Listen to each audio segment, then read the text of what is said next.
Rain, stay away. The Wareham Gatemen have playoff baseball to play from Lowell Park here in Cotuit. Ethan Eibe alongside Kyle Marchak on the Gatemen Baseball Network pregame show here on Cape League TV. For the first time in 5 years, the Wareham Gatemen have qualified for the postseason, and it's a one-game playoff between the Kets and the Gatemen here. Kyle, how are we feeling heading into this matchup? Well, it's a big one, right? This is the matchup that they wanted, though. When it came down to the final regular season game against Falmouth 2 days ago, they wanted that win so that they could grab the 3 seed and face Cotuit as opposed to Hyannis in the first round. They haven't fared well against Hyannis, and they are down in the season series against Cotuit 2-3, but they are coming off most recently a walk-off victory against the Cats, so I feel pretty good. Yeah, it's been close games all year long between these two. We knew we might be watching a potential playoff matchup whenever these two teams squared off. Both teams finishing with identical records, 22-17-1, good for a tie for that second place spot, but Cotuit getting the edge with the season series. Ryan Smit has had plenty of experience coaching against this Cotuit squad, and he now is joined with Madison Walker. Thanks, guys. I'm Madison Walker. I'm here with head coach Ryan Smit. So, Coach, day one of playoffs, we kind of got scared with the rain a little bit, but looks like we're going to be playing. Are you excited? How are the guys feeling? Talk to me about that a little bit. Yeah, it was kind of a weird day. We didn't know if we were going to be coming here or not, but the weather gods in our favor. Looks like the sun's trying to come out. Looks like it's going to be a good day for baseball. So we're excited to play.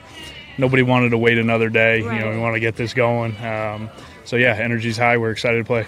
You don't think that the rain or the field being wet could potentially harm the game or anything like that today, right? No, I think it only just puts it in jeopardy if we get any more rain going forward. But it looks like it's in pretty good shape right now, so I think we should be good. So what was your message to the guys, or any coach's message to the guys this morning, getting them into first day of playoffs? No message. Nothing? They're ready to play baseball. Yeah. That's it. They know what it is. So, I feel like if you have to send a message and you're putting more on them, and this has been one day at a time. Have fun playing baseball, and that's what we're going to try and do today. I heard about Tonka, who got drafted, sent a video to you guys saying good luck. Do you think that kind of rallied the guys up and got them hyped up a little bit, seeing their past teammates? Yeah, I think it's cool when guys who have been here, played a part of this early on, are still engaged and watching games. And, coaches are getting text messages. Some of the guys are still in the group me and, sending messages left and right. So it was really cool for somebody from afar who was a part of this thing to send a message out to our guys, just wishing them luck and, finish what we started. Right. And then do you have kind of any game plan for Tate, or did you go over anything specifically for this kind of heavy-hitting lineup? Because that's kind of been our struggle lately is the starting pitching. I mean, Tate's been our guy all year. So, of course, he's going to have the ball today, and we're going to see. We're going to let him go as long as he looks good and we're in a good position, and he's our guy and he has the ball. Yeah. Awesome. Well, good luck tonight, Coach. Thank you. Thanks so much, Madison. And the message is clear. There is no message for this Gateman group. They know what they need to do to win. They just have to go out there and play their game. Yeah, that's the fun part about this team is there's no TOBing, right? There's no transfers of blame. There's no excuses. They're just out there to play ball, and it's been really fun to work for them because of that. Yeah, definitely. Now, down the stretch, both of these teams struggled. Cotuit finished the year 3-7, the Gatemen 4-6, but one bright spot for Wareham was Davidson's Eli Putnam, who finished the season on a terrific run with hits in 11 of his last 13 ball games. He's been fun, Kyle. Oh, he's been great. His on-base percentage is skyrocketing in these last 10 games, and he's also coming off one of his better games, or at least in terms of significance, best games of the year, with a 2-for-4 day in that last meeting with Cotuit about 5 days ago, and that was also a day where he walked it off with a walk. So just a great game for him, coming off a high note against Cotuit. Look to bring that momentum into this contest. Yeah, so we'll look to bring that here to the postseason, and he's also standing by with Madison Walker. Thanks, guys. I'm Madison Walker. I'm here with Eli Putnam. So, Eli, you've been pretty great, hitting very well, obviously, for us lately. How are you going to kind of bring that into today and, keep the energy going, keep the momentum going? Stick with my same approach I've had this whole season. Go up there, look for a pitch to hit, be aggressive early, try to hit the ball hard, and get on base for my teammates behind me. Right. And first day of playoffs, how are you feeling? How are the guys feeling? Are they more pumped up than usual, I think so, yeah. Get towards the end of the regular season, maybe the energy dies down a little bit. But definitely coming out here with the winner go home, guys are really ready to go. And then what's your guys' theme or message today? I know some days you come with mobism shirts. What are you guys doing today to hype each other up or anything like that? I don't know if we have a team motto right now, but Coach Cody showed up today wearing a custom mobism shirt. Says he has to go back, which has been a big motto we've had in the dugout this year. So everybody saw that and got pretty excited. Yeah. And then I heard you guys don't like to be told good luck, or Mobs doesn't like to be told good luck because he doesn't believe in luck. So what are you guys telling each other before you go out there? What do we tell each other before we go out there? That's a tough question. Probably just be like Dilf, something like that. Be like Dilf. Try to emulate him in everything we do. Yeah. Griffin O'Connor? Yes, sir. Do you do his dances out there or what? Yeah, we do his dances. We try to emulate his pregame routine a little bit. Do really anything we can to be more like that guy. Awesome. And then how are you feeling with Tate on the mound? You're putting complete trust in him that he's got you guys kind of today? Yeah, he's been there this whole season for us. Pitched great, really every single outing. Really nobody else in this league that I have more confidence playing behind. Awesome. Well, thank you so much, Eli. Yep, of course.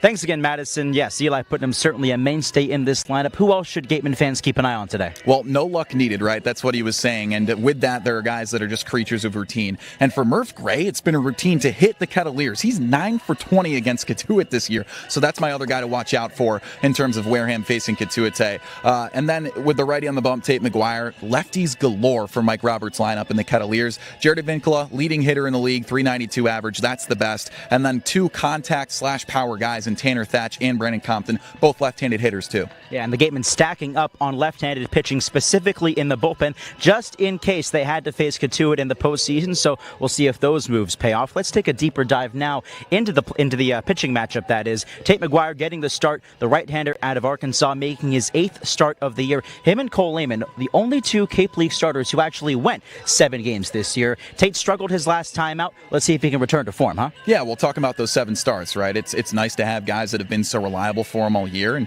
McGuire, even after his last start, which was 4 earned runs or 6 earned runs, gave up 2 homers in his last start in the regular season, looking for a bounce back outing. And that is the only outing that's looked like that for him all year. So really not too concerned about him bouncing back today. Yeah, definitely. Now, on the other side of things for Cotuit, it is Michael Ebner out of Southern California. And this guy has been dominant. A sub-2 ERA, 8 appearances, but only 1 start. They did start him his last time out against Orleans to stretch him out in advance of the postseason. He has been just lights out of the pen. A guy who, when the Gatemen last faced him here at Lowell Park on July 19th, threw a 4-inning save. So it's our best against the Cotuit best. Yeah, it's game 1 of the playoffs, right? They're going to throw their aces. Michael Ebner, an all-star for a reason. He's a third of an inning shy of being a qualified pitcher for ERA. And when he gets that extra out today, he will enter the leaderboards very highly. He's a 1.9 ERA, as you mentioned. On top of that, he just does not get hit. A .105 average against hitters this year. I mean, that's preposterous how good and effective he's been out of the bullpen and now as a starter. Yeah, that's pretty unheard of. And also some playoff history between these two foes. The last time the Gatemen were in the postseason, it was 2019, and the Kettleers were the ones that knocked them out in anticipation of their 17th Cape League title. So some more on the line as well. As the Gatemen return to the playoffs for first time in 9 years, you've got the preview. We're ready for baseball from Lowell Park. It's the Gatemen and the Kettleers, game 1 of this postseason round, a do-or-die matchup here on the Gatemen Baseball Network, powered by Cape League TV. 30 kids in one small town. Yeah, you're here for the baseball, but what about the memories? Every dance, every laugh, the countless miles. Accompanied with their smiles. Driving across the bridge, country music for the way back. You know, some of them had jokes to crack. Well, bombs were hit and plays were made. Now it comes down to just one game. It's time this team will face its fate. It's time, boys, to guard the gate.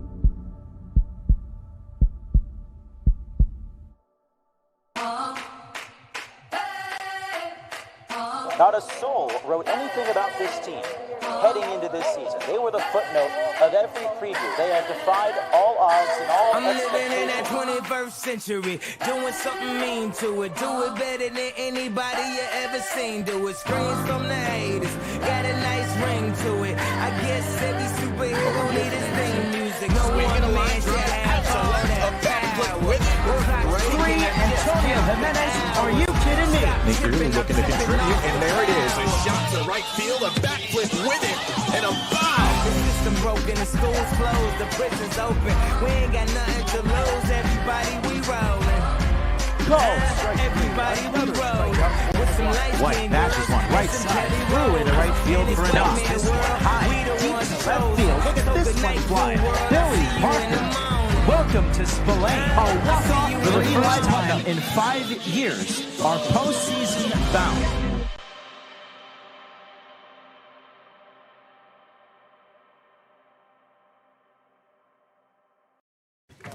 From Lowell Park in Cotuit, Massachusetts, the Wareham Gatemen are in the postseason for the first time since 2019, and it's a one-game do-or-die playoff against the Cotuit Kettleers. Live on the Gatemen Baseball Network, powered by Cape League TV, my name's Ethan Eibe, joined as always by Kyle Marchak. Should be an exciting one. A gloomy day from Cotuit, but the Gatemen will look to keep their season alive against a team they have had a slew of close games with all season long. Cotuit with the 3-2 series advantage.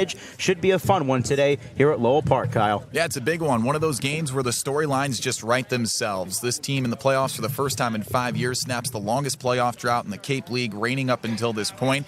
And with that, they meet the team that they played against last time around they were in the postseason, the Cotuit Kettleers, who went on to win their 17th league championship as a franchise, which is a Cape League lead. So looking to snap history here. Yes, indeed. And the Gatemen haven't won it all since 2018. They're going to get their first chance here in the last 5 seasons. Both Wareham and Cotuit entering with equal records, 22-17 and 1. Wareham finishing as the 3 seed in the Cape League West. Cotuit the second by way of the head-to-head tiebreaker. Let's talk about the games we have seen between these two clubs all season long. They've been close. They've been contentious. I mean, the last time out, a 10-9 win for Wareham at Spillane Field, walk-off fashion, comeback fashion as well. It was big, right? The Gatemen were on a little bit of a skid. Matter of fact, both these teams have kind of hobbled into the postseason. 3-7 in the last 10 of the Kettleers, 4-6 for the Gatemen. And the Gatemen were looking to snap a 5-game losing streak. They did it with that, a walk-off game, a comeback, the second biggest in Cape League history, being down 8-0 early in that contest. It was just a completely miraculous and much-needed performance for Wareham. So yeah, they're down in this season series a game. Their run differential's down -6 against Cotuit this year. They haven't won at Lowell Park since 2022, but they do have the momentum of that last meeting with Cotuit to ride on today. They do have a little bit more momentum as well, thanks to the regular season finale win over the Falmouth Commodores at Spillane Field. As the Cotuit Kettleers take the field here at Lowell Park, they'll send Michael Ebner to the mound, easily their ace, especially out of the bullpen. The Southern California right-hander is a junior, making just his second start. He started his last time out against Orleans and went 4 innings. He has been the anchor of this bullpen all season long for Cotuit. Yeah, a guy that was just eating up innings out of the bullpen all year. He's just a third of an inning shy for being qualified for ERA, and once he gets that first out, whenever it may be, he'll be a qualified pitcher and have one of the best ERAs in the league, 1.9. He also doesn't give up hits, a 105 batting average against. This kid's a stud. Ryan Smite's lineup here for this one-game playoff goes as follows. He has Johan Dessereau leading it off, the second baseman out of Stetson. Colby Turner in right field out of Michigan. It's Fresno State's Murf Gray, as always, hitting third and playing at the hot corner. Hit early, doing the DHing tonight out of Louisville and cleaning up as well. Tennessee's Reese Chapman in the 5 spot in center field. Eli Putnam out of Davidson's been one of the hottest hitters in this Gateman lineup. He's at first base tonight. Sam White in left field out of West Virginia, 7th. Antonio Jimenez slides down to 8. He's at shortstop out of Central Florida. And rounding out the order for the Gatemen is the catcher, Jacob Gerald, out of Clemson. Ryan Smite saying that there is no message ahead of this game. This team did scuffle towards the end of the season, especially in that second half, but they know how to win. They know why they've lost, and it's up to them if they want to see their season continue after this one. Yeah, they've had some ups and downs, injuries, guys leaving early, and the offense has changed a ton. But one thing is the same. This team loves to hit for power, and when they do, they win baseball games. A team that has relied on the slug all season long will go up against a guy who has just been spectacular in Ebner. A 1.90 ERA in 8 appearances, one of those a start. Hitters hitting just a $1.05 against him. Are you kidding me? As the first pitch of this ball game arrives, it's a called strike to Johan Dessereau, and we're underway for a 1 here at Lowell Park. 71 degrees at first pitch. He had some rain showers before the ball game, but all clear as there's a swing and a miss. 0-2 on Dessereau. A very gloomy sky hangs above us here in Cotuit, but for now, the rain has stayed clear. Emner looking to put away Dessereau in short order. The 0-2 misses down with a changeup. Yeah, everything he throws is firm. I mean, he loves early to start with that fastball changeup, and then when he needs it, he'll bring out the breaking ball. That fastball hovers around 89. It can touch 90s. The 1-2 starts up high, and Dessereau holds up. Evens the count 2-2. It's a fastball, slider, curveball, and changeup combo. Most of those pitches in the mid to low 80s. over-the-top arm slot guy. As Desero turns on this one, a high drive down the right field line, heading for the corner. And I believe that ball was hauled in for the out. Tough to see down there, but Nathan Hall secures it, one away. Yeah, well, you know what? He laid off the high fastball, got the pitch he wanted, and then just lined one to the right fielder. That's not a bad first at-bat. The rest of the Cotuit Kettleers defensively sees Brandon Compton in left, Charles Davelin in center. We just saw Nathan Hall in right. The infield third to first, Timo Becerra, Luke Hansen, Jaron Advincula, the batting champion of the Cape League, and Tanner Thatch at first, with Matt Klein behind the plate for Mikey Ebner. Here's Colby Turner, just underway at Cotuit, no score, one away in the top of the first. Turner watches ball one up high. Gatemen in their Navy jerseys tonight, the red Wareham W on the right chest, numbers on the front and back in red outlined in white, and the gray pants with the Navy caps. 1-0. Misses down. Cotuit in their traditional home white. The pinstripes block Cotuit text across the chest, and the red numbers on the front and back outlined in black. 2-0 coming to Turner. Easy take, neck-high fastball, 3-0. It's big to lay off that high heat. I mean, that's what he relies on, considering his changeup is so tight and hard to see. I mean, he gets a lot of low swing and miss, and then really makes him look silly when he climbs the ladder with that fastball. Righty versus righty. Ebner kicks and fires, and just at the knees. Called a strike. Calling balls and strikes today is Chris Angstrand. It's a four-man crew. First time we've seen that all year, usually three. Ryan Damari at first, Sam Finn at second, Matthew Newman anchoring third base. 3-1 from the right-hander. A chopper to the left side. Charging after it here, Becerra over to his left, throw to first in time. 2 away in short order for Cotuit. Look, they're putting the ball in play. It's going to be a matter of time until someone squares one up. He continues to leave that fastball on the middle end part of the plate, and if he's not really jamming these guys and they're turning around on it, eventually they're going to find grass. Well, one guy who's squared up Cotuit pitching well this summer stands in is Murf Gray. Team leader in batting average, tied for the team lead in home runs. His 27 RBI ranks fourth. 9 for 22 against the Kets this summer, including a home run. First offering. Ground ball towards third. It'll be foul up the line. Just ahead of that one. Yeah, he's the one guy that's really just torn the cover off the ball against Cotuit pitching. Him and Nate Early. So two of the better power hitters on this team. Struggled a little bit down the stretch of the season, but hits in his last 3 ball games to conclude the regular season slate. Down on the count, 0-1. Ebner fires. Wave and a miss. Nice changeup there. Just faded away outside. Again, he throws his changeup really hard. That one clocking in at 85 on the radar. Works from the first base side of the rubber. Base is clear, 2 away. No score in Cotuit. The pitch. A chopper foul at the plate, and Gray stays alive. No score in the top of the first. A 1-game playoff that will decide who plays for the Cape League West Division Championship. The winner of this will face the winner of Hyannis against Bourne. That game being played at McKeon Park tonight. The Braves in town is the 0-2. Nice breaker up in the zone, fouled at the plate again. So still 0-2 to Gray. Man, that thing was nasty. Gatemen have seen Ebner before. Their last trip here was July 19th. A game Cotuit won 6-1, and Ebner fired a 4-inning save. Scoreless. 0-2. Swing and a miss. That changeup just died on him there.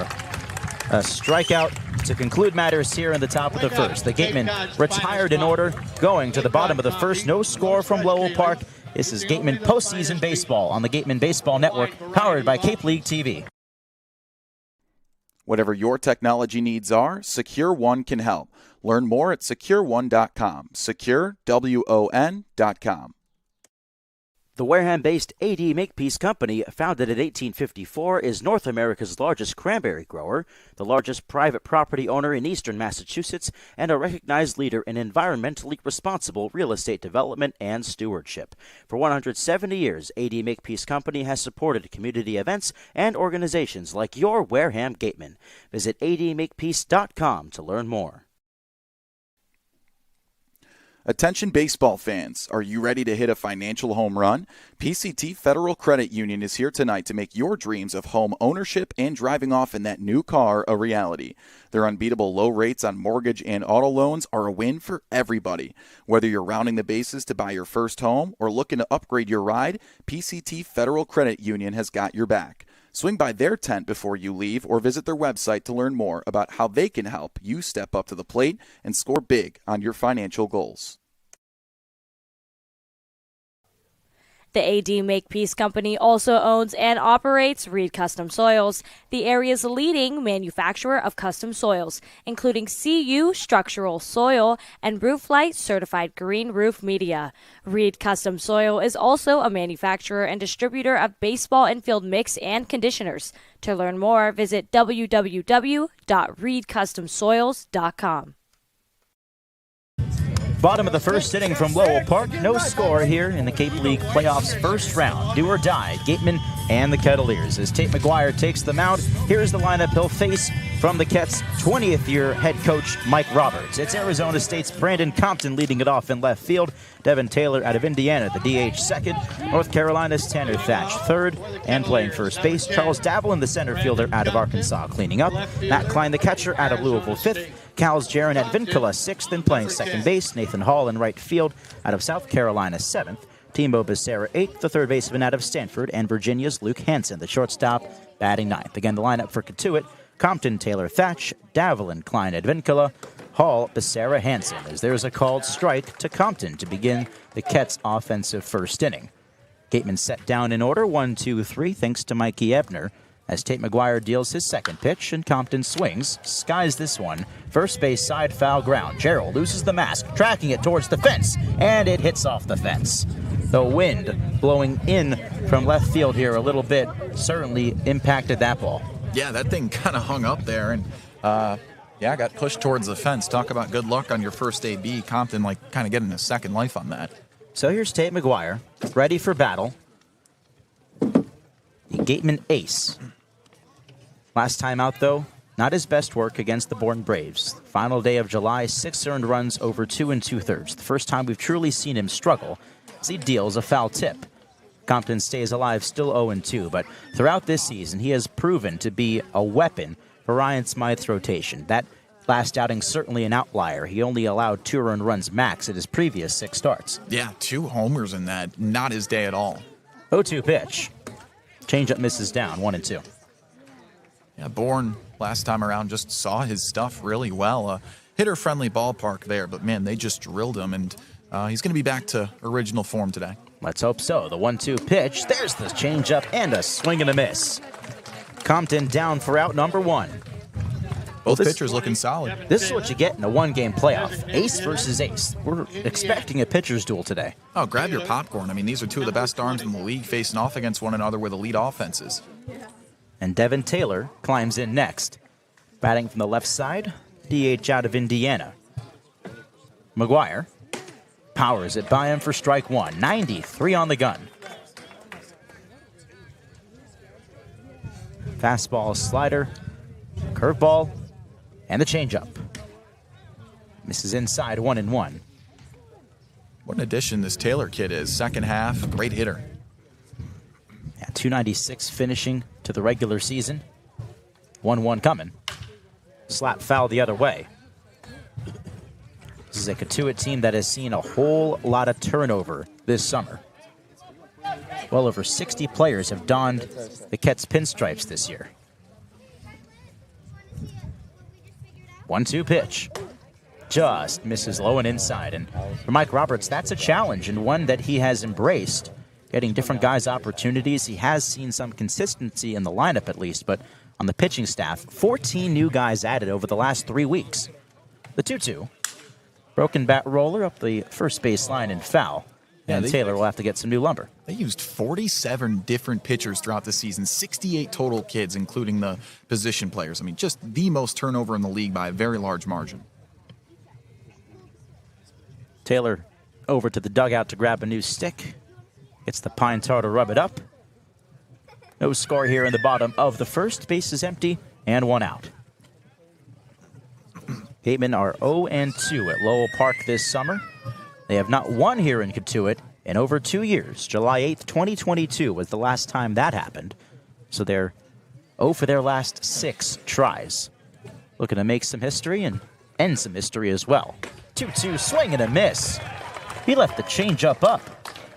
He got him to swing. 2 gone. Well, such a big difference in his fastball that sits in the low 90s, and then he pulls out 83. They're going to swing right over that. A lineup littered with lefties for Cotuit. As Tanner Thatch stands in, perhaps chief among them, with Jaron Advincula. Thatch out of North Carolina. He takes a called strike. His July was simply absurd. Separate hitting streaks of 7 and 8 games. A .346 average with 5 homers and 15 driven in. 0-1 is rolled foul towards the Gatemen first base dugout. Quickly 0-2. Been a mainstay at the 3 spot of the order. .275 hitter in the regular season. 0-2 from McGuire. Swing and a high fly ball out towards right field. Medium deep. Tracking it Colby Turner, and he hauls it in for out number 3. Just had to come in a couple of steps. The Gatemen and the Cats trading 1-2-3 first innings. We're off to the second. Gatemen back up to bat. Postseason baseball, no score on the Gatemen Baseball Network, powered by Cape League TV. For a good piece of glass, call Eibe. Located at 3 Tyler Avenue in East Wareham, call Eibe Glass and Locks about getting a free quote for your windows, doors, locks, and other glass needs. Mastria Auto Group. Whether you need sales, parts, or service, call Mastria Auto Group for all your Kia, Cadillac, Mazda, VW, Subaru, and Nissan needs. Mastria delivers. www.mastria.com. Legacy Insurance has been servicing Wareham and the surrounding area since 1980. Call Legacy Insurance for all your insurance needs at 508-295-1315. Legacy Insurance, your hometown agency. Looking to buy or sell real estate in the South Shore, South Coast, or Cape Cod area? Joanne Stevenson has been selling Massachusetts since 2000. Specializing in residential real estate, she is a part of the #1 Berkshire Hathaway Robert Paul team. Whether you are looking for your first home, vacation home, or relocating, call Joanne Stevenson, your local Wareham agent, for all your real estate needs. A proud sponsor of the Wareham Gatemen. From Lowell Park in Cotuit, no score between the Gatemen and the Kettleers here in the first round of the postseason. Win or go home. That's the name of the game tonight as Nate Early stands up to the plate. 4, 5, and 6 due up for the Gatemen. We'll see Reese Chapman, Eli Putnam as well. Michael Ebner was on his game in the first, retired the Gatemen in order. But Early, a guy who had a terrific finish to the season. The last games he was tearing the cover off the ball. Crowds the plate on the left side, and he takes one in for ball 1. Early, a home run on the penultimate game of the season at Hyannis. He went 2 for 3 in the regular season finale with a go-ahead RBI against Falmouth. The 1-0 coming. Just down again, ball 2. So Smythe likes him enough to stick him in the cleanup spot today. Yeah, and he's also hitting 5 for 13, a .384 average against Cotuit this year. 2-0. A high drive, blasted to deep right field. Nate Early says goodbye.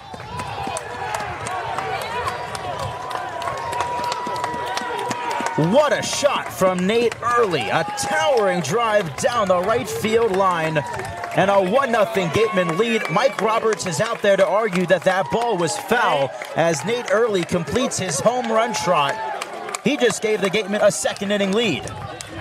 Yeah, that's how you jump out to an early lead. You got the entire Cotuit dugout arguing, but the Gatemen out of their dugout pointing fair. I mean, this is playoff baseball atmosphere right here. Well, now the 4-man umpiring crew will converge down the first base line on the infield.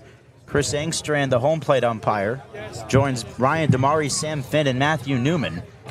That ball was just K-I-L-T, kilt down the line.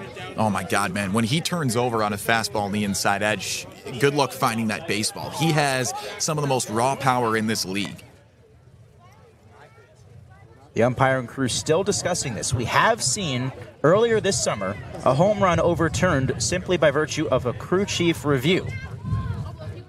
We saw that at Brewster and happened in favor of the Whitecaps against the Gatemen.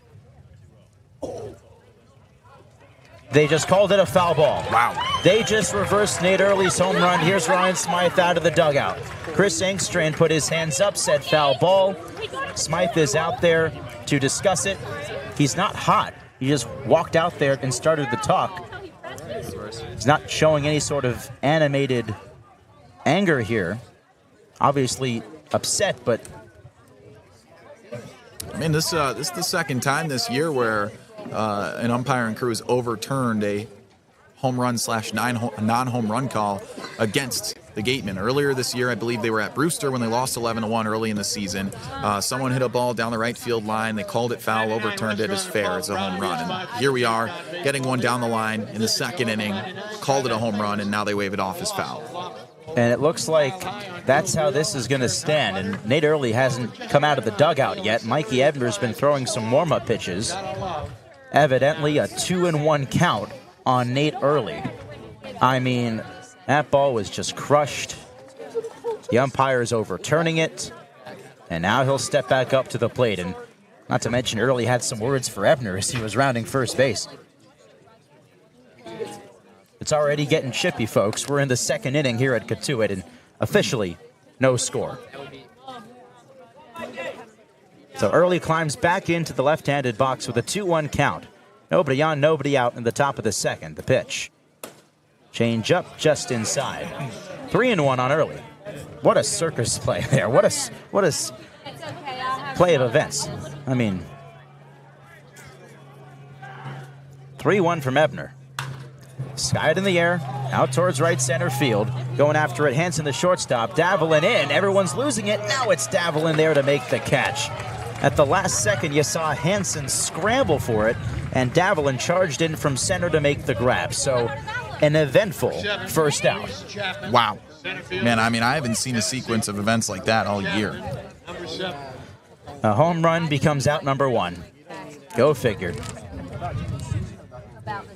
Seeing it even in the postseason. And we didn't see any sort of anger from Ryan Smit there, so don't know what that tells you as Reese Chapman stands in. First pitch to him. Cut on and missed. It was up, and he went chasing. Postseason poise, I guess. He's got to keep his cool early in this should-be run. Smythe ejected for the first time as a manager this summer. He was tossed 3 times. 0-1. Bounces to the plate, goes to the backstop. Chapman, a guy who certainly stumbled to the finish line.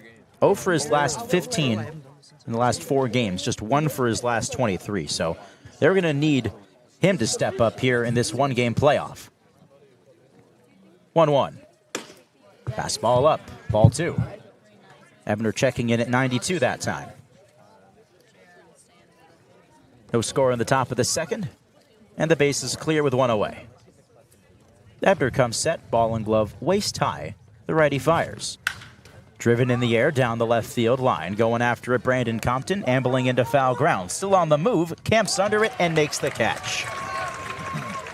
A long fly out for out number 2. Compton had a long way to go.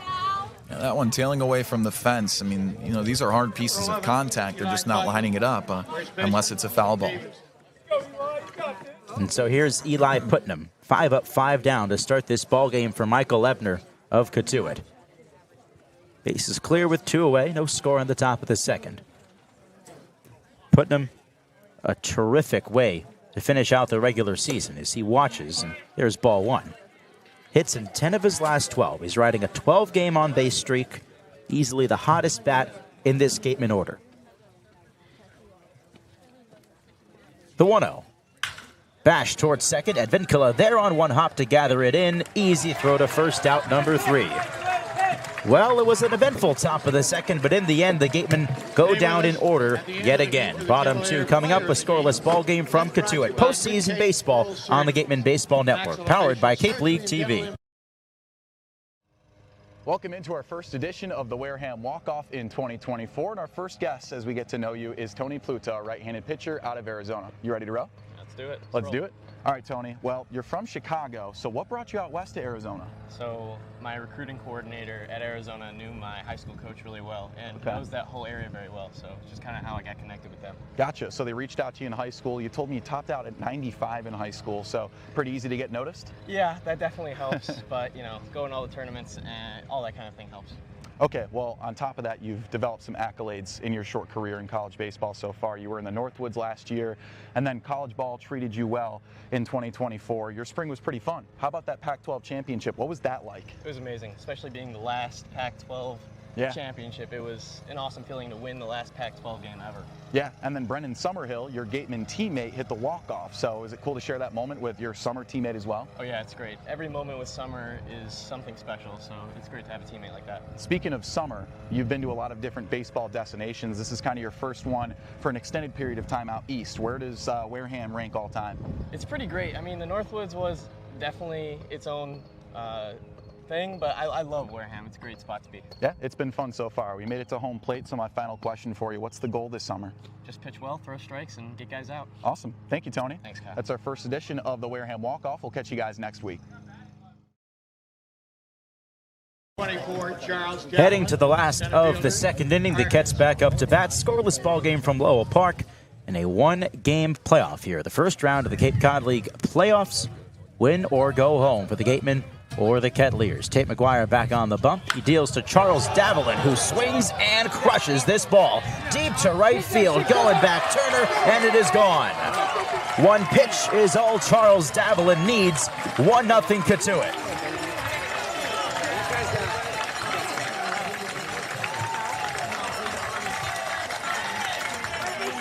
Yeah, just his second homer of the year, but he was ready on that first pitch. Sure enough, that one stays fair by a couple of feet. And he knew it as soon as that ball left the bat. Now the second base umpire, Sam Finn, had something to say to the home plate umpire. I think they're giving Davelin a warning. They just had something to say to Mike Roberts, the Kets manager who's coaching third base right now. Chris Engstrand's got his note card out. He's written something down. Yeah, I mean, look, these teams obviously don't like each other. I mean, they've clearly this year established a level of rivalry between one another. Two teams that are tied for second best record in the West, third best record in the league. A lot of meetings against one another, and no love lost. And before Matt Klein steps up, Engstrand with some words to the Gateman dugout. So I believe they've just given Davelin a warning for watching that home run. That's at least what I think. First pitch to Klein. Swing and a miss, strike one. So the first hit of the ball game for either side is a long ball for Arkansas's Charles Davelin. 1-0 Cotuit here in the top, or the bottom of the second, rather. 0-1 misses down to even the count. Klein out of Louisville, the starting catcher for Cotuit with the bases empty. McGuire had a 1-2-3 first. He deals in there, 1-2. Well, mentally, both these pitchers have given up home runs. Only one of them has it in their stat sheet. Yeah, that's right. We saw Nate Early power one off of Michael Ebner. 1-2, popped up. Third base side into foul ground. Murf Gray tracking it towards the Cotuit dugout, makes the catch a few feet in front. One away. We saw Early smash a ball down the right field line in the previous half inning. It was originally ruled a home run, but upon an umpire's review, all four umpires coming together at the request of Mike Roberts, and they overturned the call to foul. And Early subsequently flew out to center. So take from that what you will, as Jared Advincula stands in and takes a called strike. Advincula's first at bat today, the Cape League hitter to watch. As he fouls this one off, quickly 0-2. The batting champion, a .392 average. This guy was just unstoppable this season. Just hits. I mean, with more ABs, he gets more knocks. It's incredible to see the rate at which he gets on base. A singles king, this guy. 0-2. In the dirt, Gerald to block it. 1-0 Cotuit here in the home half of the second. Base is clear with one away. Advincula hits in 4 of his last 6 games to finish out the summer. 1-2 from McGuire. Slapped in the air down the left field line and foul, and it's that swing. Short to the ball. Doesn't try to drive it. Just tries to pepper it around the infield and spray it to the outfield as well. He uses the entire baseball field. Yeah, just one homer this year. He just kind of sprays that thing around. 1-2, fastball just down and inside to the left-handed batter out of Cal Berkeley. A guy that Mike Roberts has plugged into just about every spot of this order. Leadoff, ninth, middle, today batting fifth. This one slapped up the middle, picked up by Hyannis. Spin and throw to first in time. Antonio Hyannis. Sparkling play there at shortstop. He has just been locked down defensively for the second half of this season. Yeah, I mean, the defensive metrics tell us that. He hasn't made an error in a while, but with the eye test, God, is this kid passing with flying colors recently. His second half defensively at short has really been nothing short of, one of the best displays athletically in this league. He had 6 errors in the first half and none in the second half. As Nathan Hall stands in, first pitch popped up. That'll head foul behind home plate. 2 away, bases clear, and a 1-0 Kets lead in the home half of the second. So Hyannis just robbed Advincula of what would have been a base hit. That nice play ranging up the middle. 0-1. Foul back again, 0-2 on Hall. A home run for Charles Davlin on the first pitch of this frame.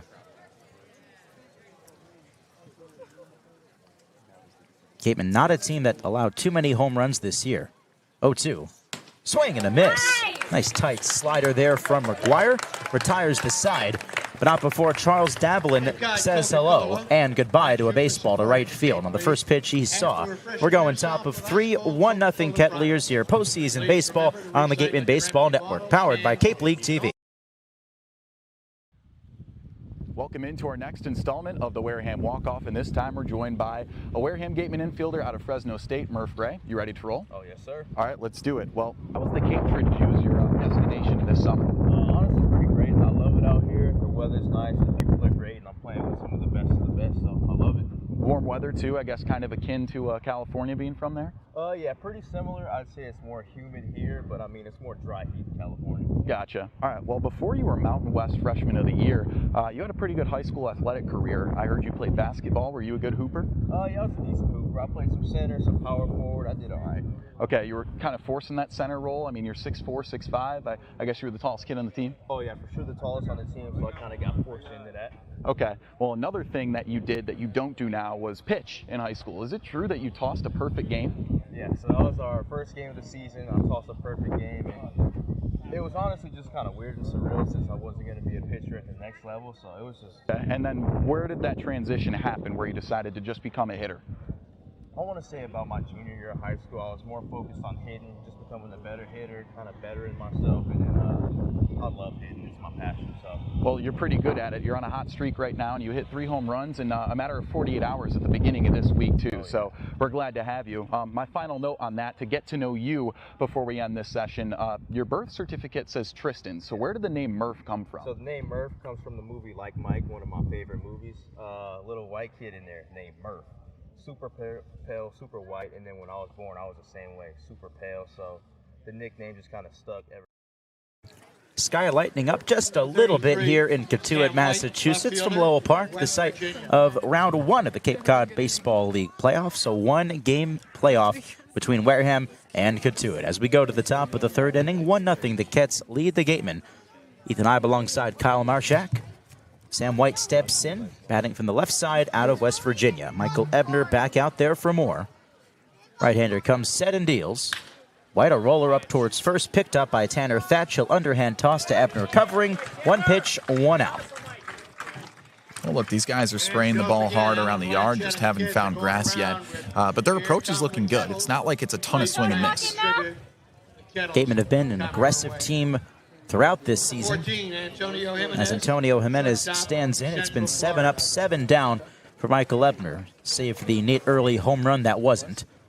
Cotuit tacking on its first run of the ball game. Charles Davlin of Arkansas, the cleanup man, blasting a home run to right field off of Tate McGuire. So some Arkansas on Arkansas crime there as Hyannis watches ball 1.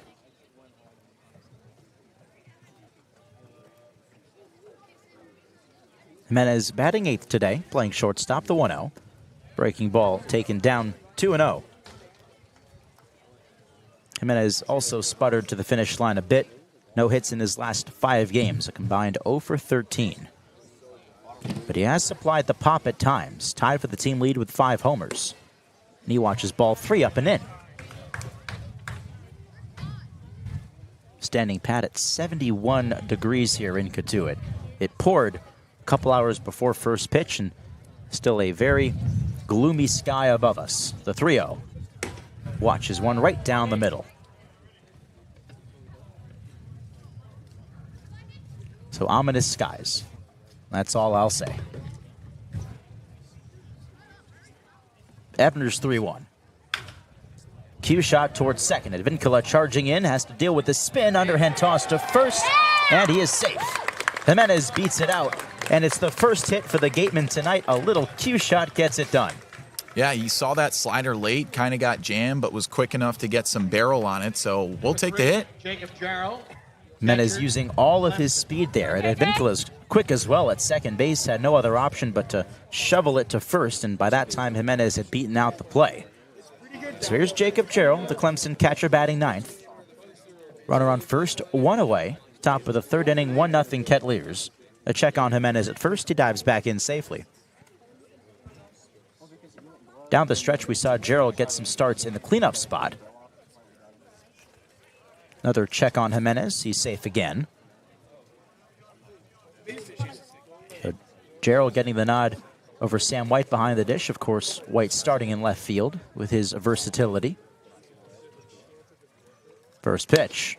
Fastball called a strike up in the zone. And with Jarrell, it's prioritizing the defense that he offers behind the plate.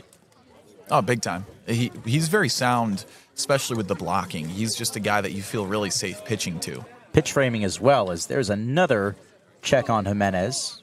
Safe again. Had a couple of hits against Cotuit last time these Kettleers were at Spillane Field. That was on Friday. 0-1. Swing and a foul ball behind home plate. That sails over the press box. It's big for a pitcher when you're tossing to a guy that you have a relationship with, that frames your pitches well, knows how to call a good game. These guys love pitching to Jarrell.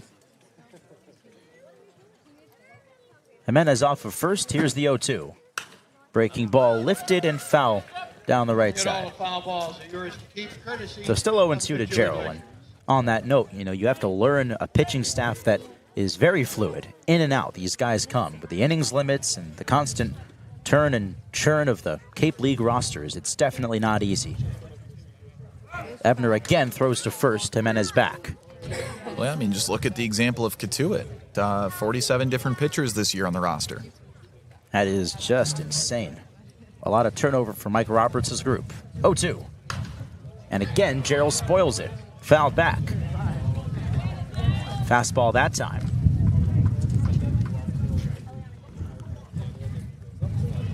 The last 2 multi-hit games for Jarrell have both come against Cotuit. Back on Friday, and before that, June 29th.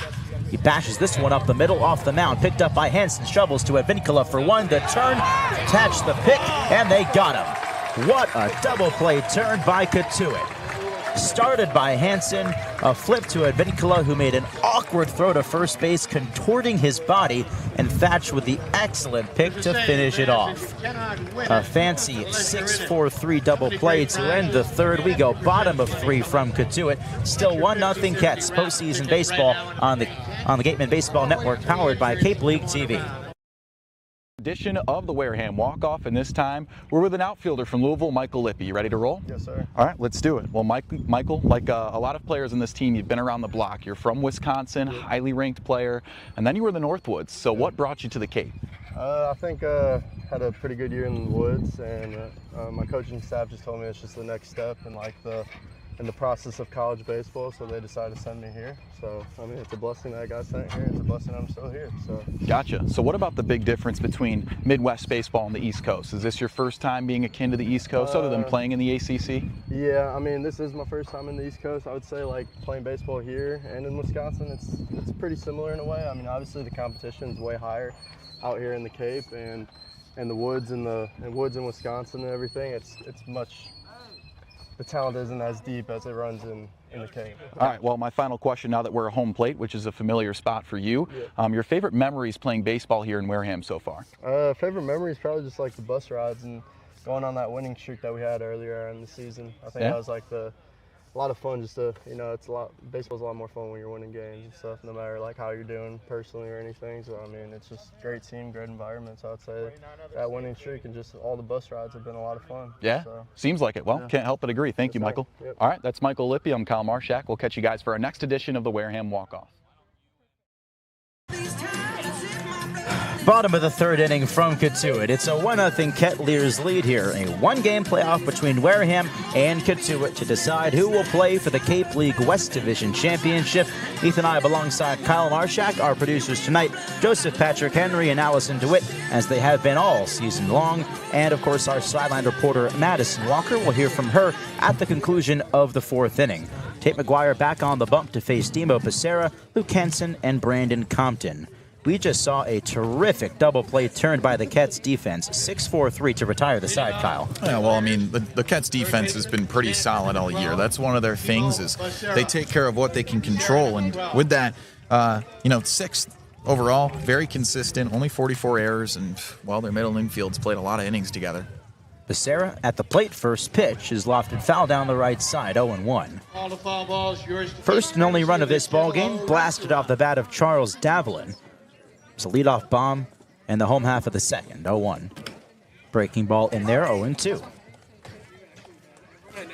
that's the only hit of the game for Cotuit. Gatemen did record their first hit against Mike Nieepper last inning as Becerra rolls over one to third. Gray picks it up behind the bag. Long throw to first in time, 1 out. Got to trust the defense behind you, huh? Absolutely. McGuire, a guy who can record the strikeouts from time to time, but he'll need his defense to step up. And aside from that mistake to Davlin, he's been on his game tonight. An early start, 4 o'clock here in Cotuit. We saw some scattered thunderstorms earlier as Luke Hansen stands in. First pitch swinging, pops it up, out to shallow left. Jimenez, the shortstop, backing and calling and making the catch. So a quick couple of outs here for McGuire in the third. Yeah, I mean, the pitchers have both been solid today. Again, the only mistake between either of these two pitchers is that Davlin home run on the first pitch of last inning. Not to mention Nate Early, blasting a home run, later overturned, ruled foul, flew down the right field line. Back to the top of the order from Brandon Compton of Arizona State. Curveball in there for strike one. Compton went down on strikes his first time, the 0-1.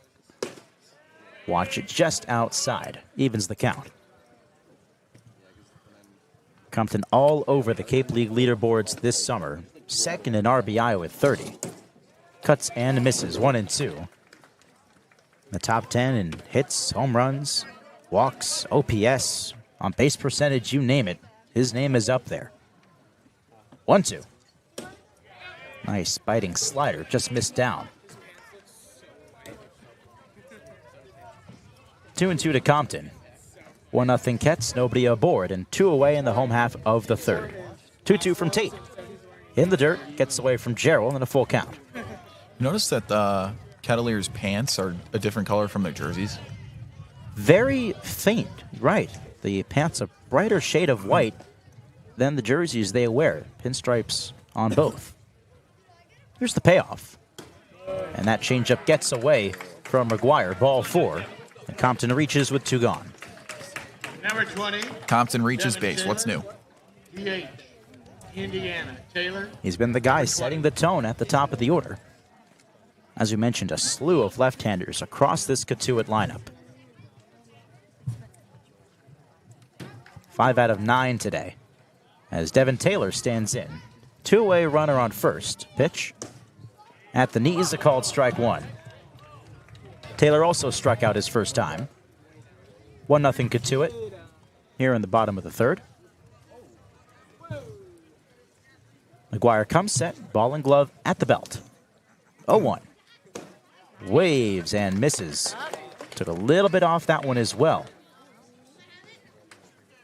Taylor digs back into the left-handed box with an 0-2 count. McGuire has his sign from Gerald. And the pitch. Fouled back. He elevated the fastball.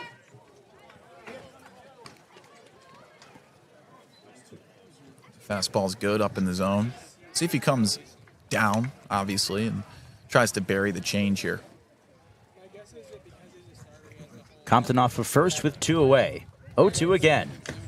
Swing and a foul tip. Goes off of Gerald's glove. Unable to squeeze it, so this at-bat will continue. Second time that McGuire has faced Cotuit, back on July 10th at home. Went 3 innings, gave up a couple of earned runs. Game that Cotuit won.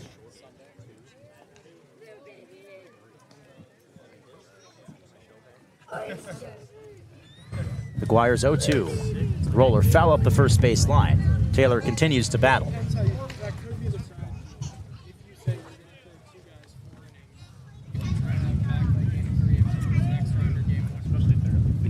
Eli Putnam holding on the runner at first. With 2 away, McGuire focused on Taylor. 0-2 again. Tried to elevate that slider. Didn't get into chase. He's got to finish this at bat. You know, he did that last time around with that walk to Compton. Just started strong and then started throwing the ball up and away from the zone. Pitch number 45 for Tate McGuire coming up. And he misses up with the fastball. Neck high, easy take, 2-2. He's overthrowing here. Let's see if he can finish off Devin Taylor and end this third frame. McGuire comes set. 2-2. Breaking ball powered in the air out towards deep left field. Sam White tracking it towards the wall, and he makes the catch. Just in front of the wall for out number 3. Taylor, a long fly ball out. The Cats put up a 0 here in the home half with a third leave a runner on our way to the 4th. 1-0 Cotuit postseason baseball on the Gatman Baseball Network, powered by Cape League TV. Ethan Eibe here with another edition of Wareham Walk-Off, and today our guest is Davidson College's Eli Putnam, first baseman for the Gatemen. Eli, it's great to have you. Thanks for having me. All right, let's get to walking. So first things first, Eli, let's look at off-the-field stuff. What's something that's brought you joy this week outside of baseball? Joy this week outside of baseball? We had 2 off days this week. I got to spend some of the time out on the beach. Spent really my whole day. I guess it was Thursday. I spent in Sandwich, checking out some cool spots there, going to the gardens, getting some free time, relaxing. It was nice and chill. That's awesome. That's awesome. So, first year in the Cape, you were the Atlantic 10 home run champion this year. What is the transition to the Cape been like for you? I mean, it's a step up in terms of competition from the A10 and our usual opponents, but I feel like it hasn't been too crazy. It's still 60 feet 6 inches, 90 feet between the bases. It's still baseball at the end of the day. Awesome stuff. Our last question for you, Eli, as we get ready to touch home. What's something that you want more people to know about Eli Putnam? I think a lot of people wouldn't know something about me is that I'm a really big chef. I love to cook when I'm at school. I cook for all my roommates. Just last night made a nice tomato mozzarella gnocchi. You know, that's one of my biggest passions outside of baseball. What's your favorite thing you like to cook? I love pizza, Neapolitan pizza. Ooh, okay, maybe we'll have to chef that up sometime. Maybe. I'd love to. Yep. All right, this has been Wareham Walk-Off. Eli Putnam, as always, a pleasure to have you. Thank you. All right. Yohan Desero leading off this top of the 4th inning. 1-0 Cotuit here from Lowell Park. 1-game playoff here in round 1. As Desero watches ball 1 from Michael Ebner. Win or go home tonight in Cotuit. Winner will face the winner of Hyannis Bourne for the West Division Championship. The winner of that on to the Cape League Finals. 1-0. Desero fouls it back. The 1 run today for Cotuit off the bat of Charles Davelin, the Ket center fielder, homering off of Tate McGuire. Only run we've seen today. 1 hit for either side. For Wareham, it was Antonio Jimenez in the 3rd inning. The 1-1 misses down and in to the left-handed batter, 2-1. Michael Ebner has been dominant otherwise. Retired 8 of 9, and he's faced the minimum. The 2-1. Easy take, that ball bouncing to the plate and skips to the backstop here. Lowell Park, one of the jewels of the Cape League. Gloomy skies and the treetops poking through the settling in fog. 3-1. Desero takes a hack, fouls it back and out of play. Feeling some sprinkles, but they haven't seen any consistent rain throughout this ball game. Really, the bulk of it was beforehand. We weren't sure if we were going to get this one in tonight, but here we are, 3-2. Swing and a miss. Curveball from Ebner gets Destro hacking for out number 1. That's nasty. That curveball is sharp, and if he's tossing that to lefties and getting him to swing over, it's going to work on pretty much anyone. So we'll have to see if Ebner goes more than 4 today. That was his high, and now here's Mike Roberts out of the dugout. He draws the entire infield with him to the mound, and we'll see if this is the end for Ebner or if this is just a conversation with Colby Turner coming up next. Relaxing indoor and outdoor pools, of course, legendary Hampton beds, all back. You'd think this is just a conversation. He's got a righty stepping up. There is someone in the bullpen, but I mean, he's been cruising. Roberts will leave Ebner in. He does an about face. He heads back to his dugout. The entire infield fans out. So Ebner's gone 4 innings just twice this year. His last time out, he started against Orleans, allowed 1 earned over 4, and then, of course, against the Gatemen. 2 appearances before that on July 19th, a 4-inning scoreless save in that one here at Lowell Park. He's got a 1-0 lead to work with. First pitch to Turner. This is down ball 1.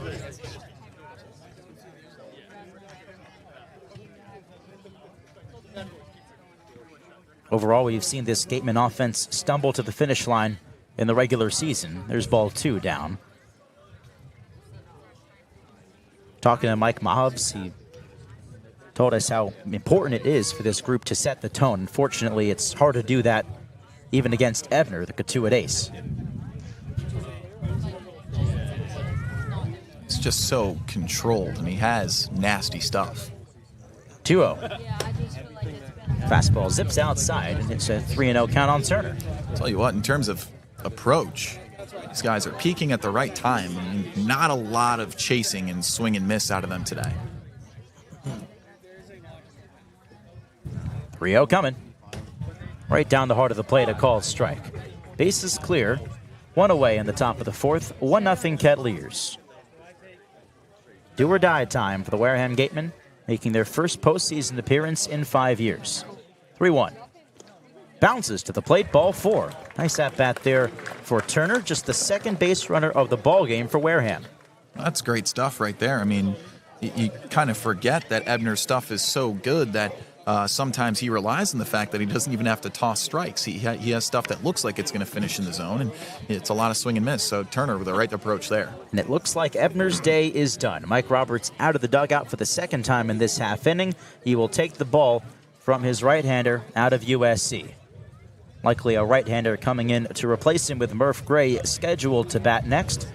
So Ebner's day comes to an end, still responsible for Turner at first base. Get you the name of the new Cotuit reliever on the other side of this break. 1-0 Kettleers lead it, 1 on and 1 away in the top of the 4th. This is postseason baseball in the Cape Cod League on the Gateman Baseball Network, powered by Cape League TV. I couldn't get out, so they stopped the game. Umpires actually had to peel me out of the fence. They had to pull the fence. And an incredible guest for us today on the pod, in the words of the great Jason Stark, writer, broadcaster, and distinguished former major leaguer, Doug Glanville. Doug, it is terrific to have you on today. So, any favorite ballparks that you visited while you were in the Cape? Yeah, I mean, of course, you got to love Spillane Field with like the all dirt infield or whatever you had going there, the darkened dirt. Let me see. Well, Bourne, I didn't like Bourne because one time I slid for a ball. I was doing that cool move where the ball's up against the fence and you slide around it and then pop up and throw. And then I slid and went through the fence. So my leg got caught in the fence and I couldn't do anything. I had to roll the ball to the right fielder and I couldn't get out. So they stopped the game. Umpires actually had to peel me out of the fence and to pull the fence. Oh my God. So that wasn't a good memory. So Bourne, the fog always rolled in there.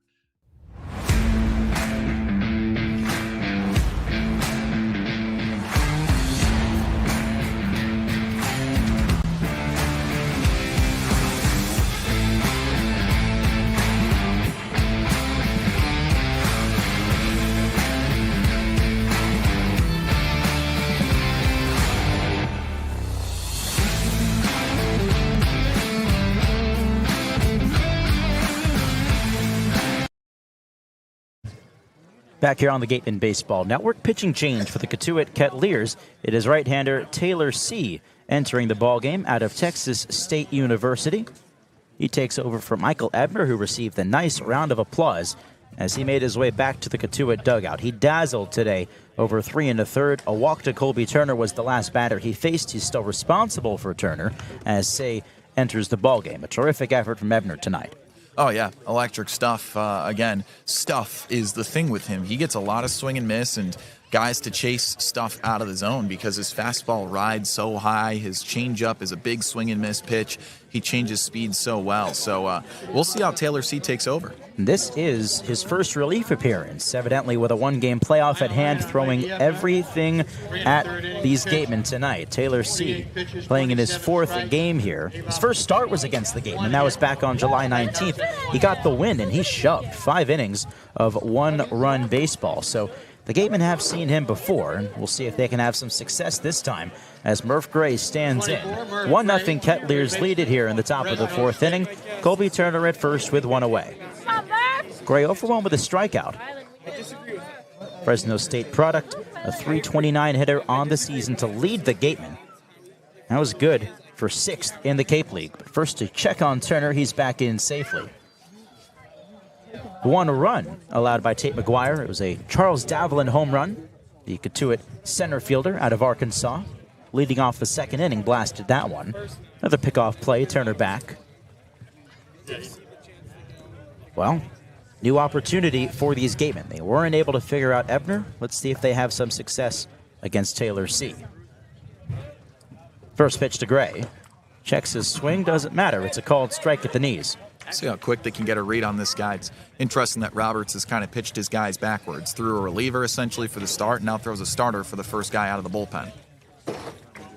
Not much of a lead off for first base for Turner. Not really a stolen base threat. The 0-1. Changeup swung on and missed right over the top. 0-2 to Gray.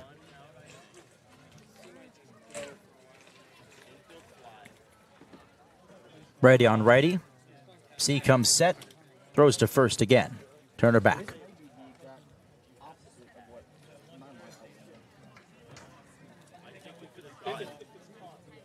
One-game playoffs happening across the Cape League today. The 0-2. In the dirt, nice pick there on the backhand by Matt Klein. Right now, scoreless between Orleans and YD. That game at Red Wilson Field in Yarmouth. Hyannis and Bourne.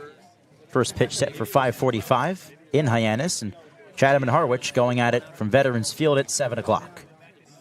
1-2 to Murf. Runner goes, pitches down, throw down from Klein. The tag, Turner's out. Just the 4th caught stealing for Matt Klein this season. Turner runs himself into out number 2. I like the idea. It was a good pitch to do it on, but you got to have a better go than that. And Klein's allowed the 4th most stolen bases all summer in the Cape League. Now Gray up with a 2-2 count and the base is clear. Pitch bounces to the plate, sends it to the backstop, a full count. Down a run in a 1-game playoff. The Gatemen trying to put something on. I think I understand. Oh, yeah. I mean, they're trying to get someone in scoring position for the first time today here. Backfires on him, and now Gray will look to keep this top of the 4th inning going. 1-0 Kettleers. Payoff pitch from C. Swung on and missed. Foul tipped into Klein Smit. Gray out number 3. So much for that here in the top of the 4th inning. Bottom 4 coming up. 1-0 Cotuit. Postseason baseball on the Gateman Baseball Network, powered by Cape League TV.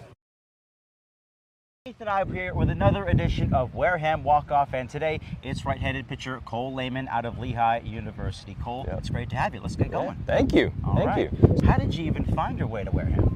There was an old player at Lehigh a couple years ago, Mason Black. He played for Brewster. I think Coach Smythe was an assistant there, so there might have been some type of connection there. Other than that, it's always a goal of mine to be up here, and my coach at Lehigh made it happen, so I'm very excited to be here. Things that you are working on this summer. Yeah, I think I've found success in it in one of my starts, just kind of throwing the fastball in. That was a huge thing. Coach Luxus said that to us day one. Fastball in and change-ups to righties, so we've been trying to work on those things and, just keep my stuff working. There you go. So, Over at Lehigh, you are an economics major with a Spanish minor. Now, I'd love to know why the choice in both the major and the minor? Well, I had a great economics teacher in high school, Mr. Wagner, and then Spanish minor, I just did some traveling as a kid. My family, we went to Cuba. I played in Puerto Rico for a week. How are you enjoying the Cape League experience so far? Oh, it's great. I love all the guys, love the coaches, love my host family. Tate, I live with Tate, love Tate. That you think more people should know about Cole Layman? Well, I have a special talent of finding four-leaf clovers. Really? So that's something. But try to be energetic, try to bring good energy every day. You know, at school, something I'm big on is trying to help the younger guys, you know, do the best they can and grow into the best pitchers they can be. So it's a big part of my game and who I am. So, yeah. Cole Layman, always looking to pass it along. Pleasure to have you. Thank you. The hazy afternoon continues from Cotuit. Here in the bottom of the fourth inning, 1-0 Kettleers lead the Gatemen here in this best of one. First round of the playoffs. Tate McGuire back on the mound. Gets Tanner Thatch to swing and miss for strike one. It has been, as expected, a pitcher's duel tonight. Just one hit for either side.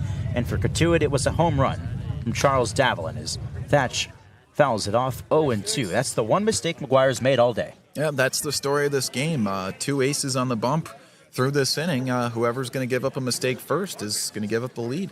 Thatch, Davlin, Matt Klein do up here in this fourth frame. The 0-2 sails way up and out of the zone to the lefty at the dish, 1-2.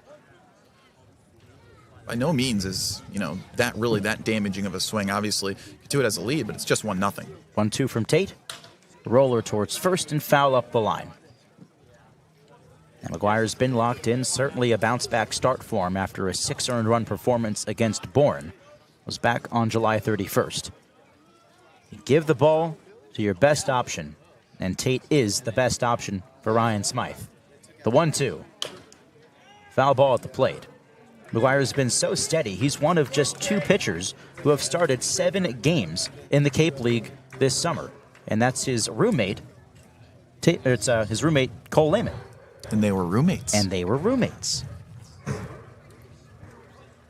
The only 2 guys with 7 starts this year. The 1-2 again. Belted deep to right field. This one traveling back towards the gap. Turner at the wall. He leaps and he makes the catch. Colby Turner, get up there, buddy. Robs Tanner Thatch there for out number 1. Yeah, that's something you can't teach. You either have the athleticism to turn around, find where your spot is, look back up and time a leap to make that catch, or you don't. And Colby Turner with an excellent play there. Could you tell if he just robbed a home run or just extra bases there, from your view, as Davlin watches ball 1? It was tough. I mean, that definitely brought him near the wall. But from my angle, that ball maybe could have hit the top of the fence. It was definitely finding the fence. 1-0 pitch. Davlin watches ball 2. So either way, Turner, excellent play. Getting word that it was just shy of the fence. Just shy of the fence for more Thatch. like extra bases. 2-0 coming from McGuire. And he misses up, being a bit careful here to Davlin, perhaps, who's homered for the first time since opening day of this season. So it's been a couple of months.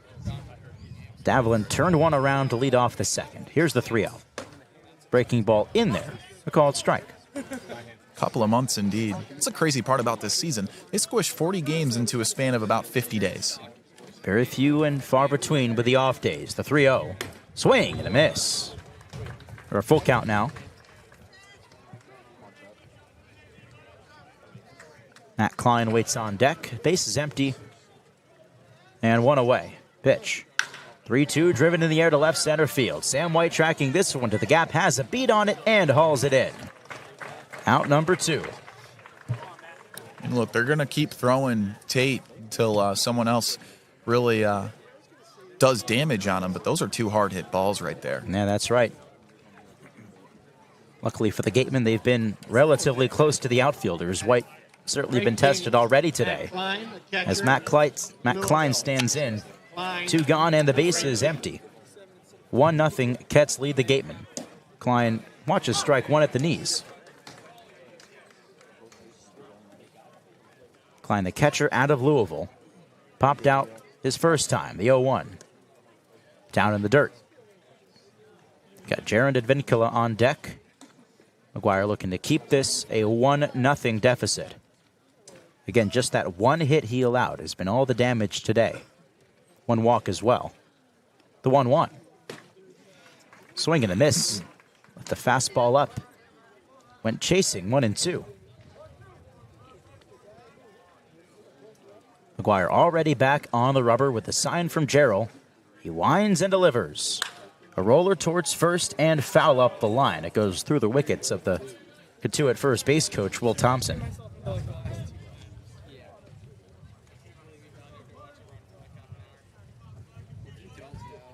So still 1-2 to Klein. Lefty at the plate against the righty on the mound.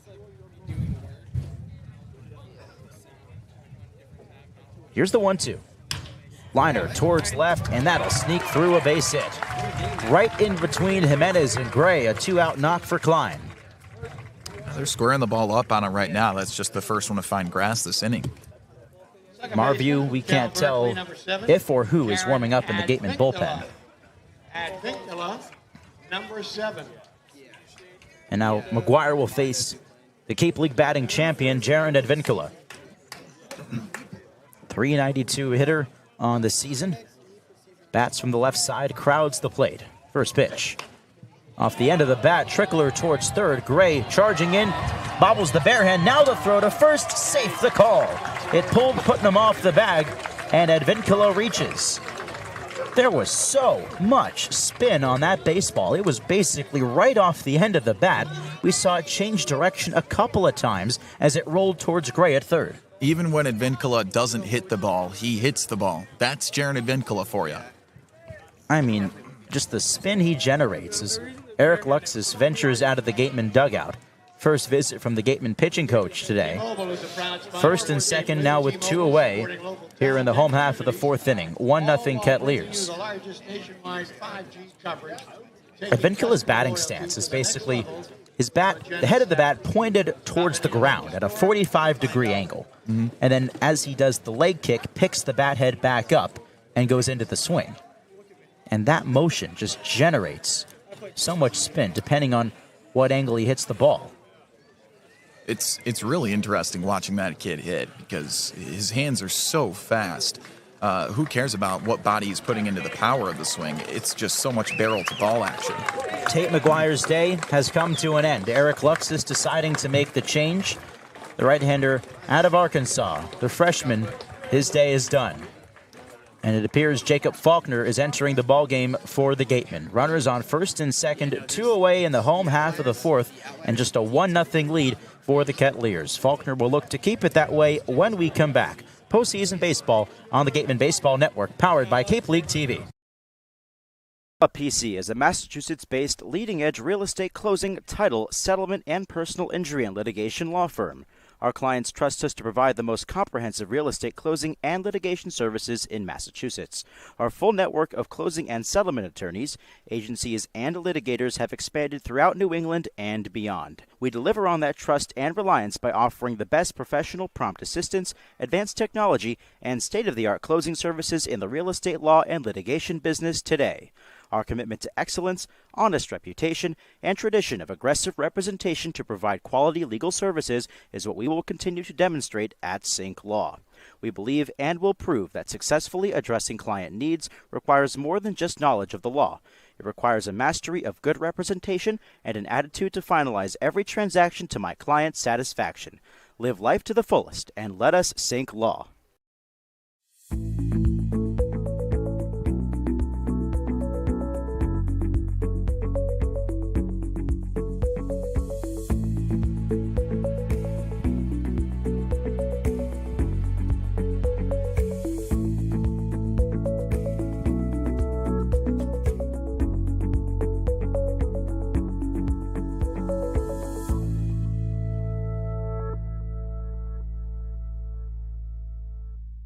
Pitching change for the Wareham Gatemen. Here's right-hander Jacob Faulkner out of Princeton. He comes on to relieve Tate McGuire here with 2 away in the bottom of the 4th, 2 runners on. Still responsible for those base runners is McGuire. It's a 1-0 Cotuit Kettleers lead. Faulkner will look to keep it that way as he faces the right fielder, Nathan Hall. Eric Luxus After a conversation on the mound with the infield and McGuire, opting to pull the right-hander out of freshman in favor of the Gatemen's best reliever, who enters with a sub-2 ERA. The Submariner with a 1.90 earned run average, 23 2/3 innings, just 5 earned runs allowed. You counter their best with your best, Kyle. Yeah, that's game one of the playoff single elimination for you. I was talking to Joe Pratt, the broadcaster of the Cotuit Kettleers, before this, and he told us, he's like, first one out of the pen, it's going to be the usual look. You're going to see Taylor C. probably out of the pen, then blank and blank and blank. And I told him the same thing. I said, expect Faulkner and Pluta to be the first 2 out of the pen today for the Gatemen. It's that level of importance for a game, obviously. This is a Gateman bullpen that over the course of the summer has lost Tonko Susak, Jake Faraday, Gavin Black. A number of players have come through this organization this year, but this group replacing them with equally capable players down the stretch, as Ryan Smit looks to keep his second year managing in the Cape Cod Baseball League going. Finds his group down 1-0 in a winner-take-all playoff game. Winner advances to the West Division Championships against either Hyannis or Bourne. Nathan Hall stands in, righty on righty. Faulkner deals. First pitch powered in the air, deep to left field. Sam White going back, still going back at the wall. That ball is gone. Nathan Hall ambushes Jacob Faulkner. A 3-run shot. 4-0 Kets. So what this team does, hang something first pitch, they're going to go. The first pitch that Jacob Faulkner throws blasted out of here to left. Oh, man. Timo Becerra next. Timo Becerra, third baseman, stand. Not the way they drew it up.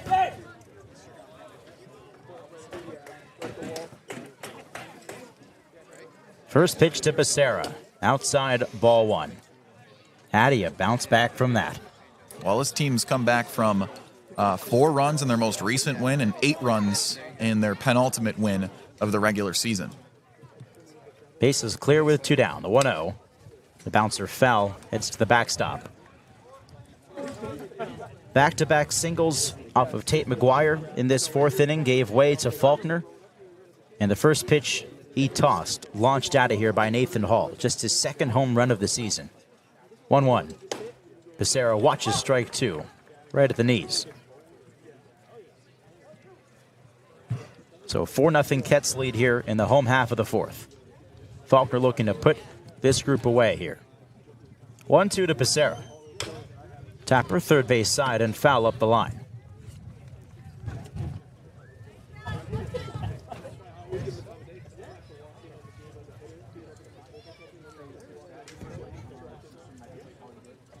Foggy skies in Cotuit. Faulkner, bent at the waist, he deals. Outside, 2-2.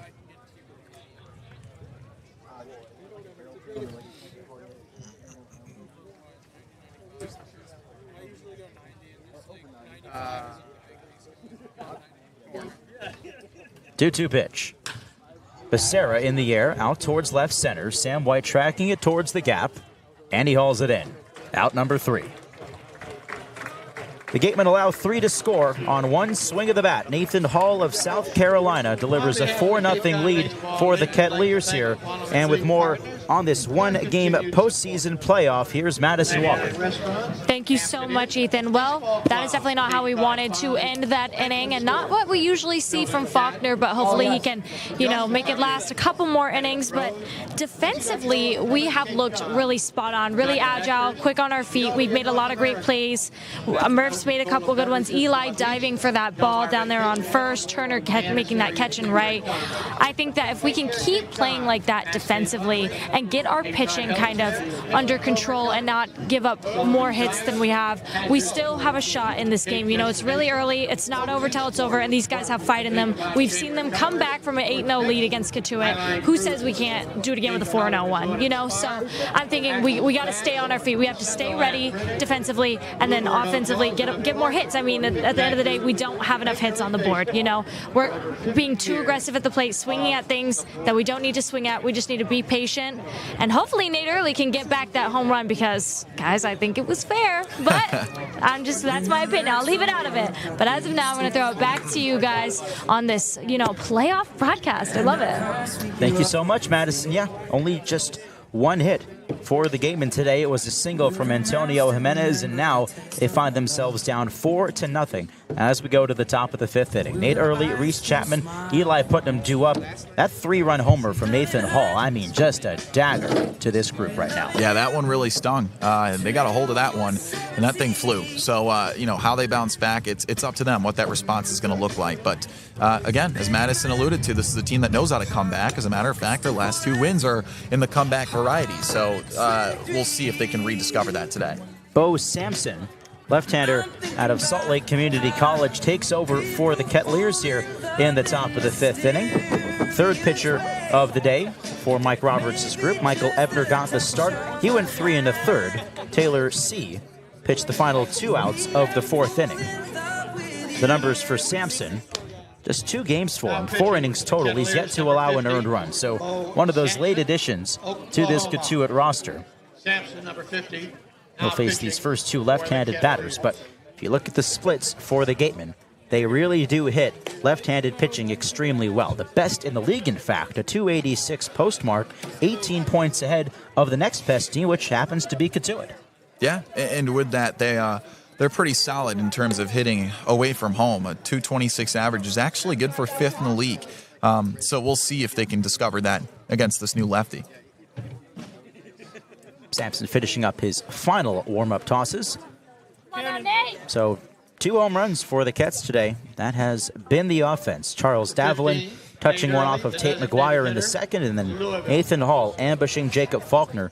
The first pitch he tossed in his relief outing just a half inning ago. 4-0 Kettleers. Winner take all. First round of the postseason. Winner on to the West Division Championships. Left-hander deals to Early, and that's out for ball 1. And Nate Early himself nearly had one back in the 1st inning, or 2nd inning rather. 1-0 deal. Up high, ball 2. He sent one deep to right field. They called it a home run. It was a towering shot, basically even with the line. But upon umpire review, as there's strike 1 called, it was overturned. And when I say umpire review, I mean the 4 of them converging and just talking about it, trading notes, and saying foul ball. That's how it works here. The 2-1. Slider out, 3 balls, 1 strike. Yeah, I mean, that's the system you get. That's the Kate. So it was interesting, but it's the way things roll, I guess. Pitch. Early to the left side, past the dive of Timo Becerra. Base hit left field. Early a big turn, he'll stop there. Becerra had that ball off the end of his glove, knocked it down, but enough to trickle into shallow left field. Tell you what, this kid is finishing this season hot right now. A couple of hard-hit balls today. Well, as you mentioned, Kyle, the Gatemen have come back to win in each of their last 2 wins. Of course, against Cotuit on Friday, down 8-0. They rallied back to win 10-9 as Early goes back to first on a pickoff play. Reese Chapman stands in. 4-0 Kets, runner on first, nobody out, top of the 5th inning. They called it the 2nd largest comeback in the history of the Cape Cod Baseball League. Chapman rolls over one to first. Thatch there, throws to second for 1. The turn from Hansen is, I believe, not in time.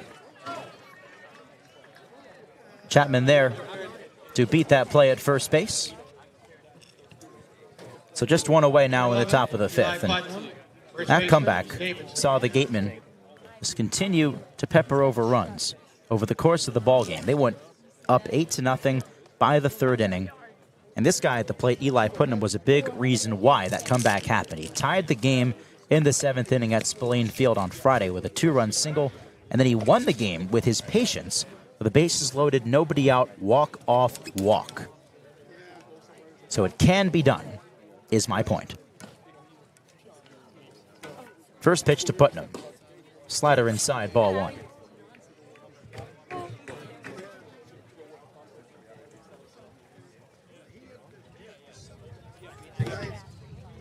Left-hander Bo Sampson comes set. Kicks and fires. Putnam comes up empty on the swing, just out in front of the slider.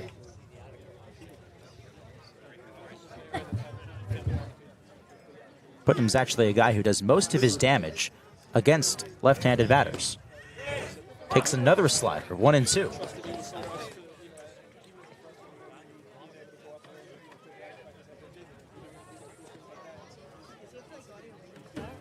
Putnam 333 against lefties this year. The 1-2 rolled over toward short. Slow one for Hansen. He picks it up, throws to first on the move for the out. Up to second base goes Chapman. Nice play there by Henson to record out number 2. Well, it's the first time they've had someone safely in scoring position today now. Sam White, left fielder, West Virginia. So that brings up Sam White. Gatemen find themselves down by 4. 2 hits on the afternoon.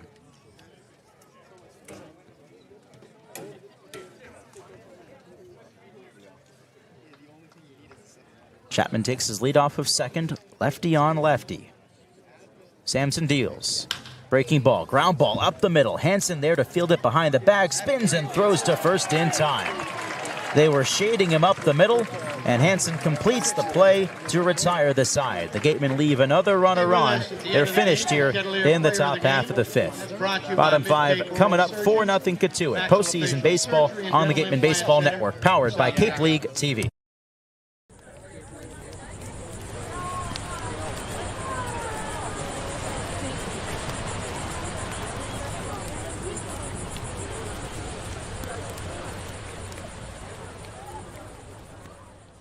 Here at the Mass State Lottery, we know there's no bigger win than the $1 billion we provide each year to support all 351 cities and towns in Massachusetts. Now that's how we all win. The Mass State Lottery. Welcome to the state of winning.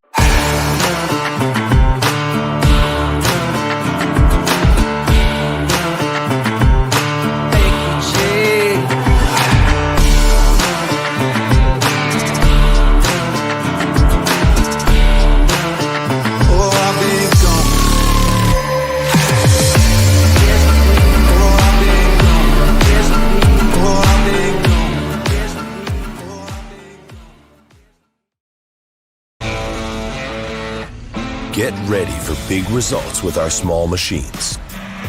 With more power, performance, comfort, and savings, they are ready for every job.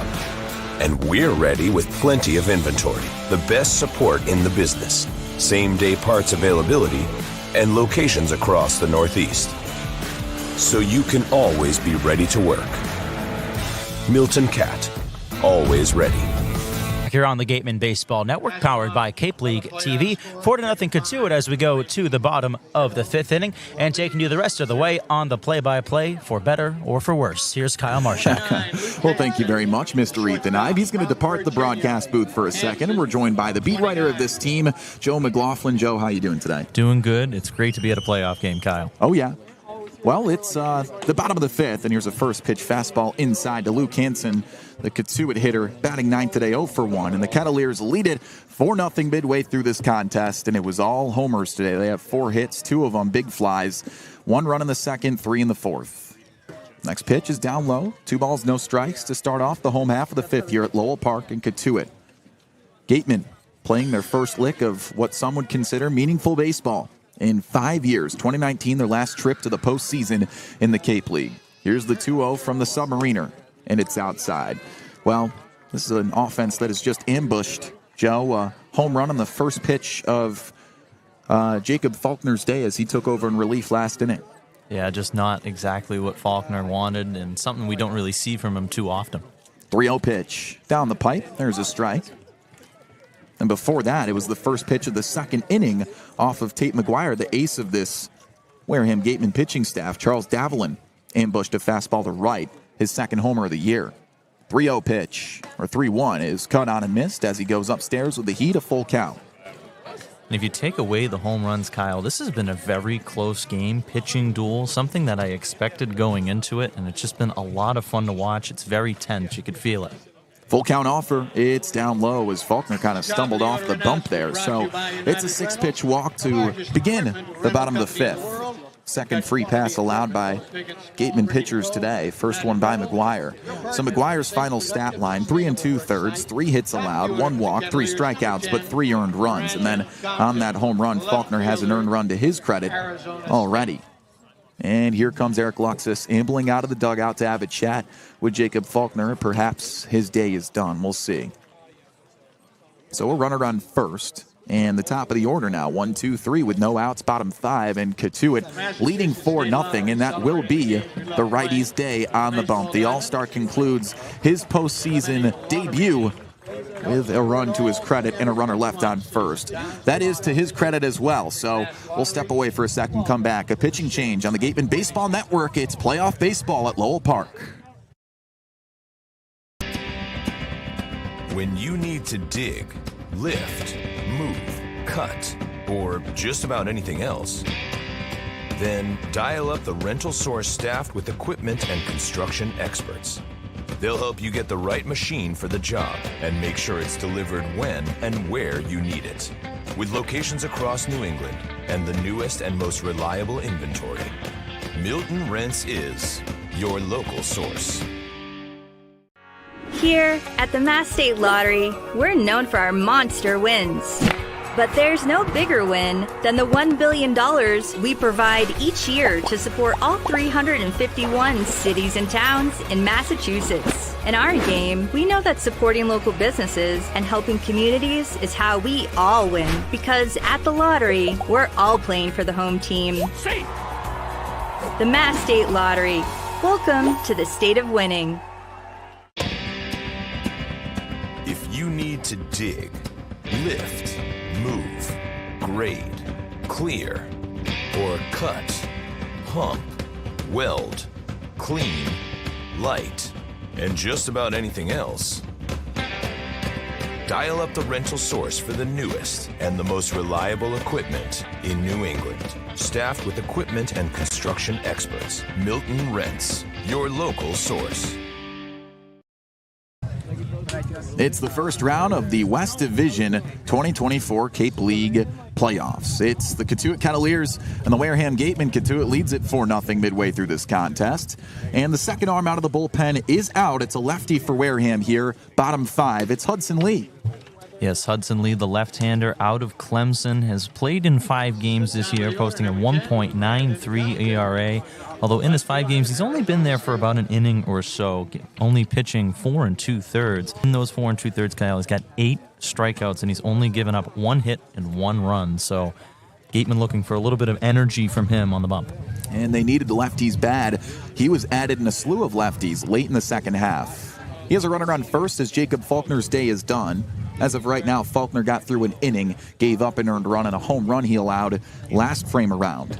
So it is 4-0 Cotuit, and the leadoff hitter Brandon Compton at the dish with Luke Hansen over at first after a walk. No outs, bottom 5, 4-0 Cotuit. Here's the first offer to Compton, lefty on lefty, and a slider zips outside, ball 1.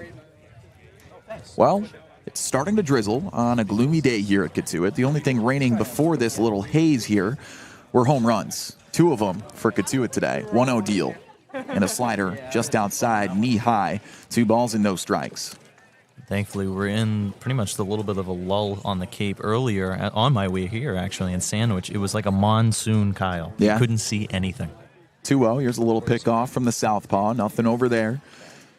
Brandon Compton, leadoff hitter today. A .331 hitter through the year. 6 homers. One of many in this lineup, left-handed heavy, that's contact and power. Runner leaves, the 2-0 pitch, a called strike, and Jacob Jarrell elects not to throw down to second. Luke Hansen swipes into scoring position easily. Hansen got the speed, and that's going to be something that Cotuit is wanting to utilize here with no outs, runner in scoring position, trying to pile on a little bit more. Hansen's second stolen base. Runner on second, 2-1 count, no outs, bottom 5, the pitch from Lee. And that one outside. 3 balls and 1 strike. Compton, a .411 on base percentage this year. When facing Wareham, he has just been brutal against Gateman pitchers. 3 balls, 1 strike, the offer. And a slider is outside. Ball 4. Hansen on a pitch that rolls to the backstop will move to third as well. Corner's occupied, and Hudson Lee's got his hands full with the bases 2 occupied and no outs. Here's Devin Taylor. 20. And one thing about Hudson Lee's game so far this summer is he's drawn a lot of walks. That's his 7th walk in the 5 games that he's pitched, and here in his 6th appearance, I should say. Just 7 walks already, and right now he's got runners on the corners. Not a good situation to be in with 0 outs. Devin Taylor 0 for 2 today, a strikeout and a lineout.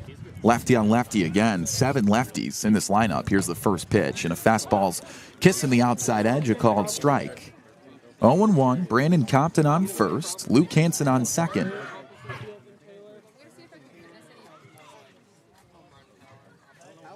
Oh, 1 deal, big swing and a miss, out in front on the off-speed, 0-2. What a day of baseball. A lot of history behind it. Gatemen playing playoff baseball for the first time in 5 years. Ends the longest reigning drought of non-playoff baseball in this league. 0-2, 2 runners on. A slider, big swing and a miss. He frisbees it by him. Strikeout for out number 1. And that's a huge strikeout for Lee, just with no outs, runners on the corners, getting that first punch out of the inning. And now you have the double play ball. You could get an effect and come out of this unscathed. That would be big as the Gatemen are searching for their first win at Lowell Park in Cotuit, Massachusetts since 2022. Here's the 3-hole hitter Tanner Thatch. 8 homers, good for 3rd in the league. He's got 2 runners in front of him and 1 away. First pitch to the left-handed power bat is a called strike.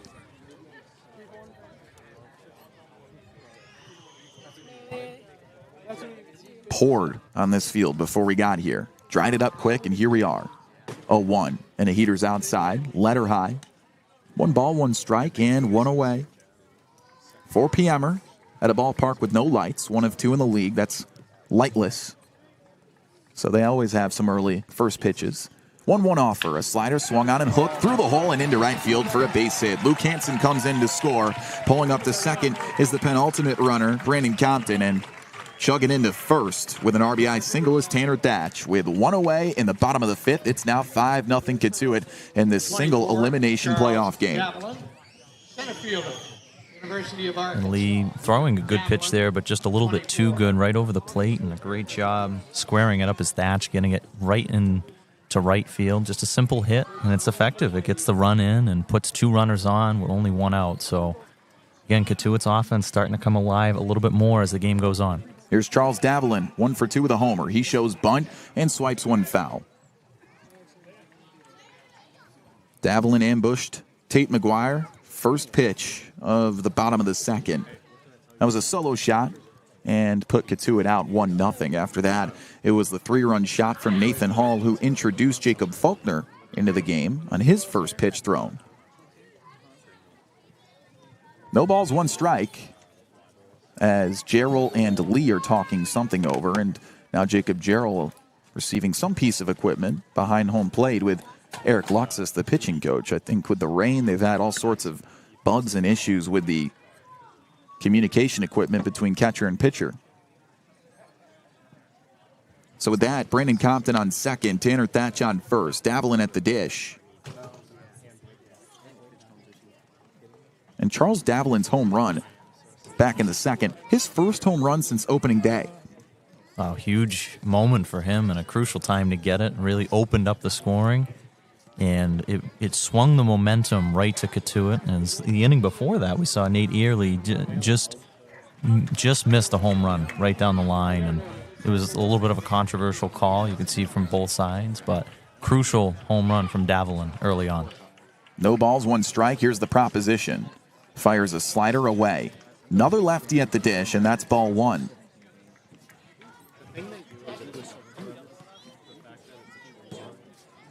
Cotuit loves to hit at home.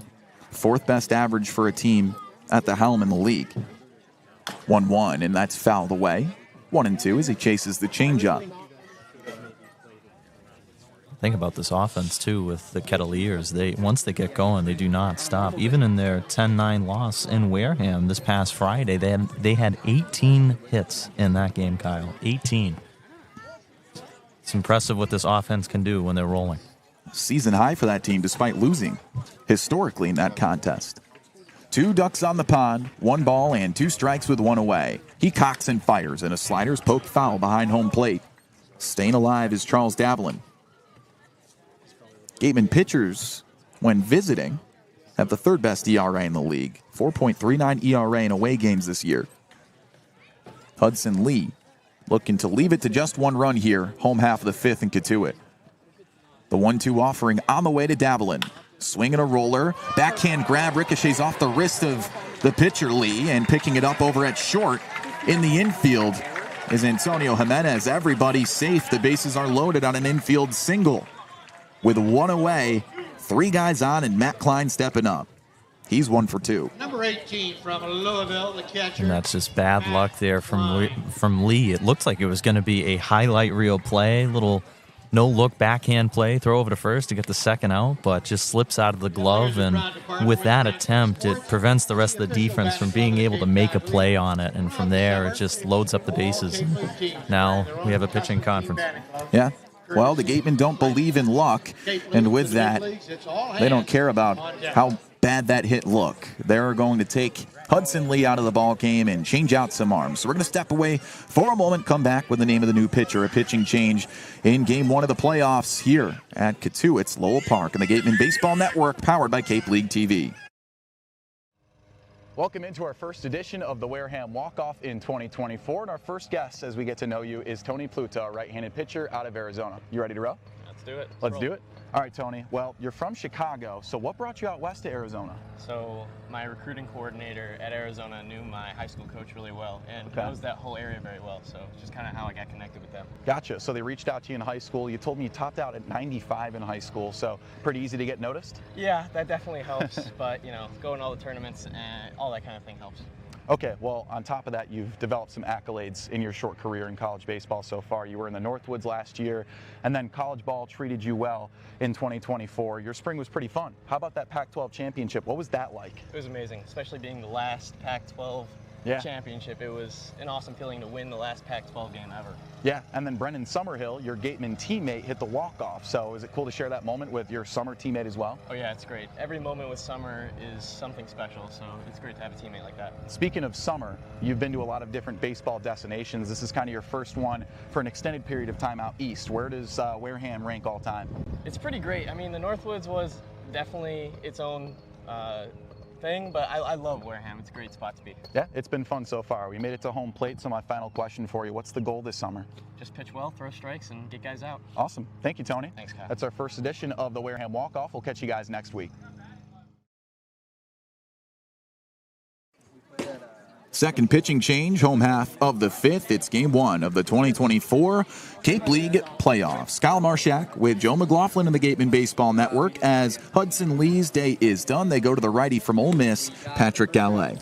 Yes, the righty from Ole Miss. He's played 12 games as a reliever, posting a 5.19 ERA, has 19 punch-outs, 10 earned runs given up, and also 15 walks. So hoping to get the better half of his arm, getting a couple of punch-outs crucial here. They're hoping to get those 2 quick outs with the bases loaded, get out of a jam.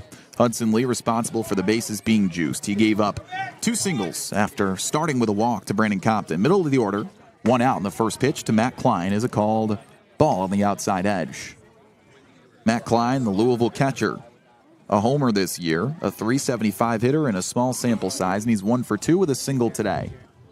Cotuit leads it 5-0. Here's the pitch, righty on lefty. Fastball, awkwardly, swung on and missed. Strike 1.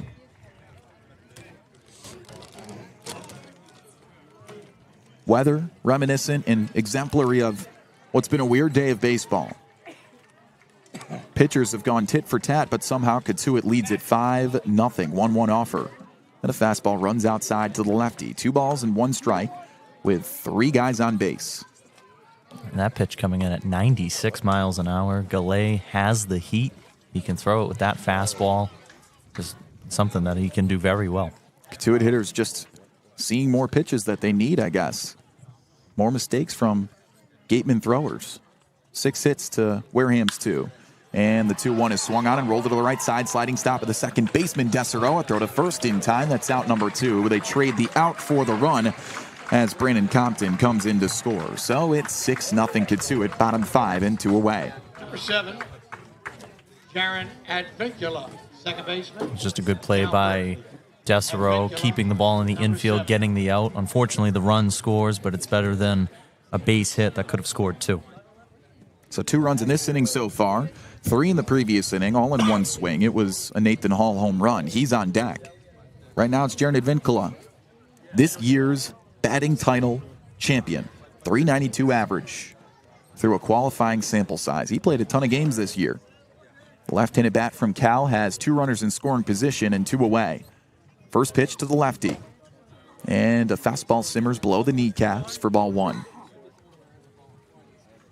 And he's just been one heck of a hitter for Cotuit. I mean, you saw him in the All-Star game performing well, and he's got a very unique batting stance, too. Something I've never really seen before. Advincula calls time. Yeah, squats with the high socks. He just kind of gives everything you could ask for in terms of the vibes of a guy like Tony Gwynn or Luis Ariz, where they're just right there on the plate, ready to whack that son of a gun. For sure, and for me, it's the bat kind of dripped down his shoulder. I've never really seen that, but the fact that he's able to turn his hands quick enough and get all barrel on the ball as consistently as he has is just remarkable. Advincula awarded the trophy for the Cape League batting title pregame today. Met the commissioner, shook hands, and celebrated what's been an incredible season out of this pure contact lefty. Second and third occupied, 2 away, bottom 5. 1-0 deal. Slap foul. Advincula, you guessed it, has a single today. What's new? 1 for 2.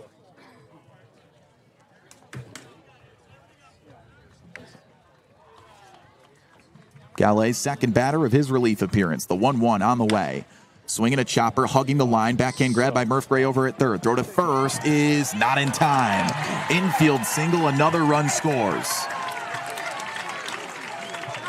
Typical Jaron Advincula hit. And make it 7-0. Advincula has the speed just to get down to first, but what an effort by Murf Gray just to try and get it there to first base. And here comes Ryan Smit, manager of the Wareham Gatemen, to have a chat with the first base umpire, Ryan DeMar. Now, this is in the larger context of the fact that a call was overturned earlier this game. Nate Early hit a home run down the right field line. The umpires met to Mike Roberts' call, and then they overturned what was a home run to a foul ball. That would have been a go-ahead 1-0 shot. As that conversation's over. So a lot has happened in this game other than just what's in front of us in the box score. Yeah, Cotuit's got 7 hits. 2 of them were homers on first pitches. And it could have been 3 hits for the Gatemen and a run on the board. Instead, they have just 2 knocks today, 2 softly hit singles. So it's really been all in favor of Cotuit. Nathan Hall, the last one to go yard. Hit a 3-run shot back in the 4th. He's 1 for 2. It's 7-0 Cotuit with 2 outs. Home half of the 5th. And the corner's occupied to the power hitting righty. Gallet kicks and deals right down the pipe. There's strike 1.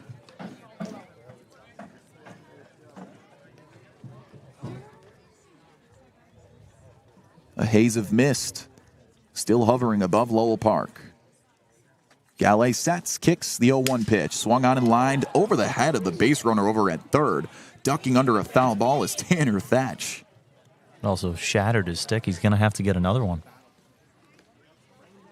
Kind of just left too much barrel space over the plate on what was a fastball up and in.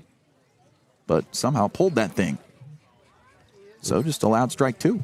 I believe this is the second time we've seen a Kettleer break their bat mid-at-bat and have to get a new twig from the dugout. Not like this team isn't used to being switched out mid-at-bat. 3 games ago, when Cotuit visited Spillane Field for the second to last time this year, Mike Roberts switched out Jaron Advincula with Brandon Compton in the middle of an at-bat in the 9th inning, in which the Gatemen ultimately ended up winning. That was Jake Faraday who got that save. 2 runners on, the 0-2. Swing and a pop-up behind home plate, and a souvenir for the smattering of children at this ballpark today. Sure enough, they're all frenzying for that baseball. pretty much at every park. It's hard to judge which fan base goes after it quicker. Spillane has a couple of quick kids that'll run right after it no matter if they have a chance or not. Called strike 3 on the 0-2. Drop the little Charlie in there on the outside edge. A backwards K to retire the side, but Gallet and company give up some damage. It was Jacob Faulkner to start the inning. He walked someone. Hudson Lee came in, 2 hits and a walk to his credit. Gallet, a ground out and an RBI single. So all in all, 3 runs come in. It's 7-0 Cotuit on 7 hits. It's game 1 of the postseason as we head to the top of the 6th at Lowell Park in Cotuit on the Gatman Baseball Network, powered by Cape League TV. Welcome into our next installment of the Wareham Walk-Off, and this time we're joined by a Wareham Gatemen infielder out of Fresno State, Murf Gray. You ready to roll? Oh, yes, sir. All right, let's do it. Well, how was the Cambridge choose your destination this summer? Honestly, pretty great. I love it out here. The weather's nice, the people are great, and I'm playing with some of the best of the best, so I love it. Warm weather, too, I guess kind of akin to California being from there? Yeah, pretty similar. I'd say it's more humid here, but I mean, it's more dry heat in California. Gotcha. All right, well, before you were Mountain West Freshman of the Year, you had a pretty good high school athletic career. I heard you played basketball. Were you a good hooper? Yeah, I was a decent hooper. I played some center, some power forward. I did all right. Okay, you were kind of forcing that center role. I mean, you're 6'4", 6'5". I guess you were the tallest kid on the team? Oh, yeah, for sure the tallest on the team, so I kind of got forced into that. Okay, well, another thing that you did that you don't do now was pitch in high school. Is it true that you tossed a perfect game? Yeah, so that was our first game of the season. I tossed a perfect game, and it was honestly just kind of weird and surreal since I wasn't going to be a pitcher at the next level, so it was just... And then where did that transition happen where you decided to just become a hitter? I want to say about my junior year of high school, I was more focused on hitting, just becoming a better hitter, kind of bettering myself, and then I love hitting. It's my passion. So. Well, you're pretty good at it. You're on a hot streak right now, and you hit 3 home runs in a matter of 48 hours at the beginning of this week, too. Oh, yeah. So we're glad to have you. My final note on that, to get to know you before we end this session, your birth certificate says Tristan. So where did the name Murf come from? So the name Murf comes Bo Sampson's second inning of relief as we enter the top of the 6th, and a lot just happened in this game 1 of a playoff run. Cotuit Kettleers now lead it 7-0 over the Wareham Gatemen, who are in their first playoff game for the first time since 2019. On the Gatemen Baseball Network, Kyle Marchak alongside Ethan Eibe. Thank you guys for joining us all season long. It's been fun, and hoping to come back and continue this little stretch. It's Antonio Jimenez to introduce Sampson. First pitch, a curveball swung on and popped into this hazy cloud sky in Cotuit. Coming in the shortstop Hansen, he two-hands that thing into the mitt for out number 1. Well, it's been that kind of a ball game today for the Wareham Gatemen. I mean, they just came off a long inning on defense. Those legs are probably tired and just trying to get anything going right now against this Cotuit pitching staff that has just been dynamite today. Solo shot in the second. That was 1 run for Cotuit to take an early lead. That was off the bat of Charles Davlin. After that, a 3-run shot in the 4th off of Nathan Hall. And then last inning, 3 hits, 2 walks for 3 runs. First pitch from Sampson to the lefty at the dish, Jacob Jarrell, or righty at the dish from Clemson. And he watches a fastball outside, ball 1. So 7 hits to Cotuit's, or for Cotuit, as the next pitch is fouled away. To Wareham's just 2. And both of Wareham's hits just little soft serve singles. Cotuit just playing better on both sides of the ball today, Ethan. Yeah, I mean, defense has just been spectacular. Like I said, the pitching's been excellent and timely hitting. Swung on in line to right field, and there's a soft serve single for Jacob Jarrell. He's aboard, and now 1 for 2 today. A base runner for the Gatemen. And hey, they're down 7-0, Ethan, but we've said this already many times today. We've seen them come back from bigger. Yes, they have, and history can repeat itself here. You never know. You say it ain't over till it's over. That does ring true. And I'm going to trust Yogi Berra when he said that. Back to the top of the order. 1 away, top 6, 7-0 bad guys. And Johan Desero at the dish, 0 for 2. First pitch to the lefty, swing and a roller to the right side. Past the body of Gerald running to second, a throw to second to get the lead runner. They get him there, and that's all they'll do. So a fielder's choice. Desero aboard, 2 down. 12, Colby and I, just for, confirmation, have locked in the fact that there is no mercy rule in playoff games. There's no runner on extra base in extra innings. There's no 10-inning cap. And there's also a possibility that, God forbid this game gets rained out or rain delayed, they would have to come back here and finish a full 9. There is no calling this game early whatsoever. Just freaking baseball.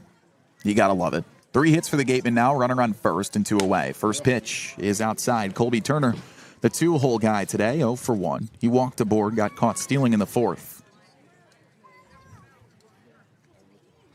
Sampson, just the 3rd pitcher for Cotuit today. Gatemen have gone to 4.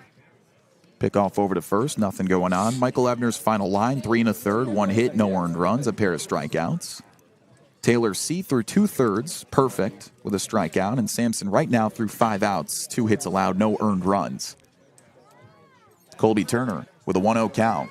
And another toss over to first, nothing going on.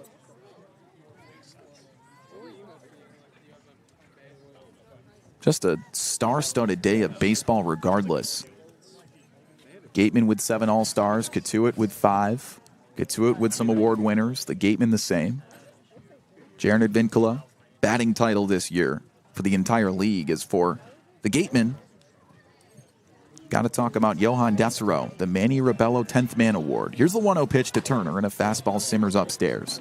Pretty cool award. I talked to the GM after the regular season conclusion 2 days ago, and he said, is this an award based off of purely baseball? No.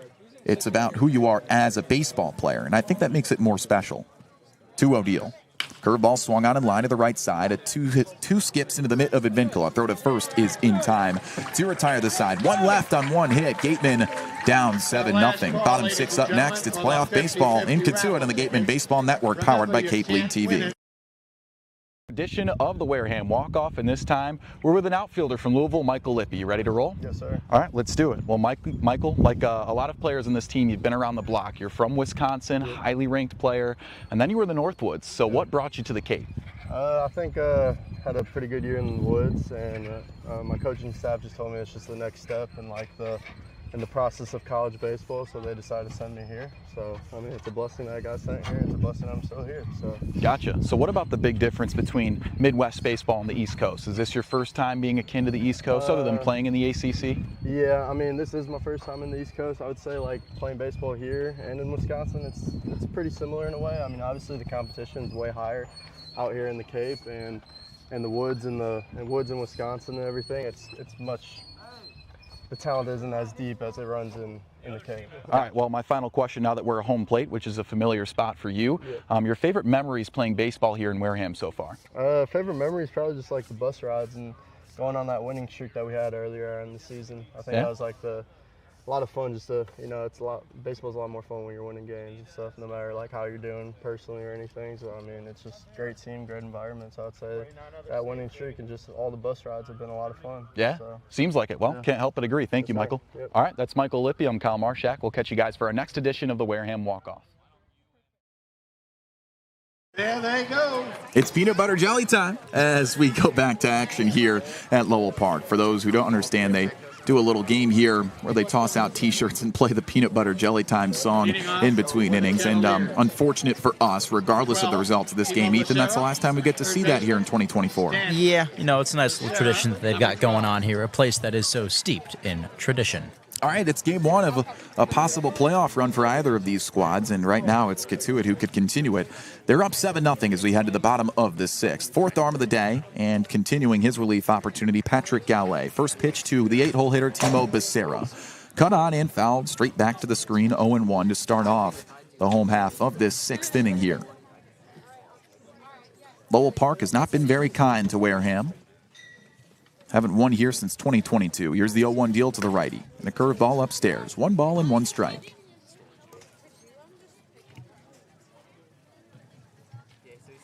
Cotuit the 2 seed, Wareham the 3 seed. Meeting for the 6th time this summer.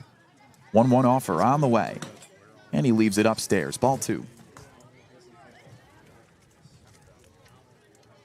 Cotuit leads the season series 3-2. They've outscored them 28-23. So despite the win advantage, it's been contentious in the scoring column. 2 balls, 1 strike. Here's the proposition. Fastball smacked foul to the right side. 2-2. Yeah, always close games between these two teams. At some point, we just knew that there was a likeliness to this matchup in the postseason. 2 teams that had swapped places in their division, respectively, multiple times. 2-2 pitch to Becerra. Curveball swung on and popped up to the right side. It's in play. Coming out in shallow right field is Desero, but striding in and making a basket catch to his left is Colby Turner, out number 1. 29, Luke Hansen, shortstop. So it's Luke Hansen, late addition to this team, and a ton of turnover for this Cotuit Kettleers roster. 68 different kids on this roster throughout the year. And Luke Hansen, a shortstop from the University of Virginia, is 0 for 1 today with a walk.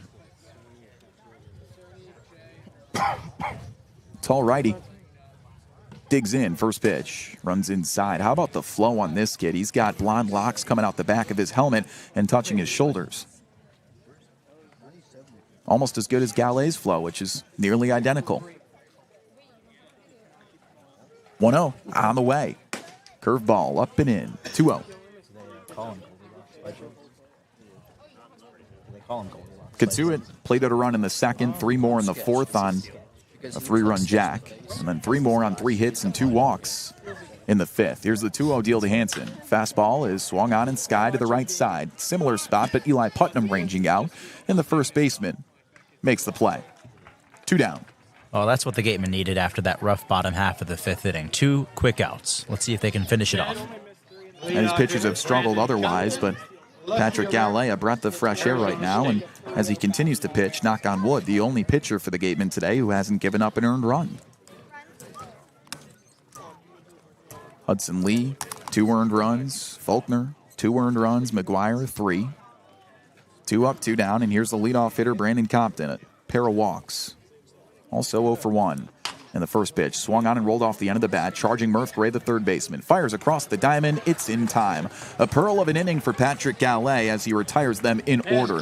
And that's what we need right now. So to continue the good vibes, let's toss it to the third member of our broadcast crew, Madison Walker, for more. Thank you so much, Kyle. It's looking like it's going to come down to our pitching. We got to keep these runs at bay. You know, we need to really hone in on our aggression at the plate. We got to get some more hits on the board. 3 hits is not going to do it. Not for playoff contention. We need more runs. We cannot have a 7-0 game. You know what I mean? Especially for the playoffs. We've come back from worse. We've all seen us do it, but I mean, I'm not loving it. I'm not loving how this is looking right now. We need more plate discipline, I think, is what the issue is, but we'll see how it goes. We've unfortunately already gone through a lot of people in our bullpen, so hopefully Patrick can stick it out a little bit and we can get our closer out there and we can make sure that their runs stay low and ours get up there. You know, I don't like seeing the donut on the board. It's not looking too good. I don't like the 0, Kyle. There's only a few situations I like to see donuts, that's for sure. Right. Okay, sure.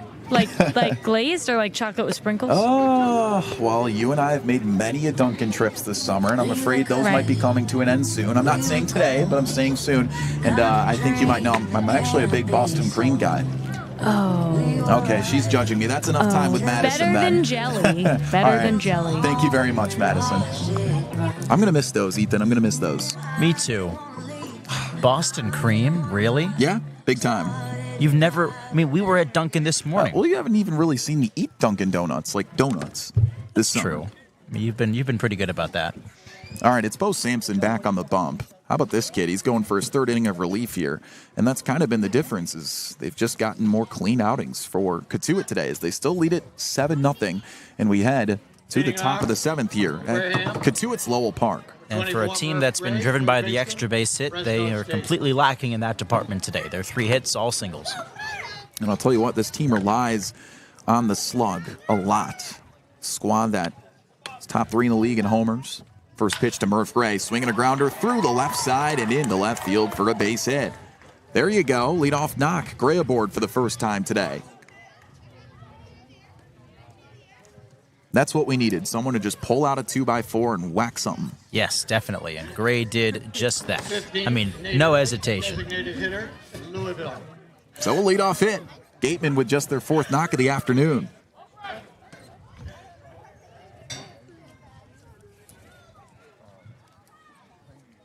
Nate Early has a 2x4 in his bag. Nearly homered earlier. It was fouled by inches. First to pick off to first, nothing doing. So the Gatemen down a football score at 7-0.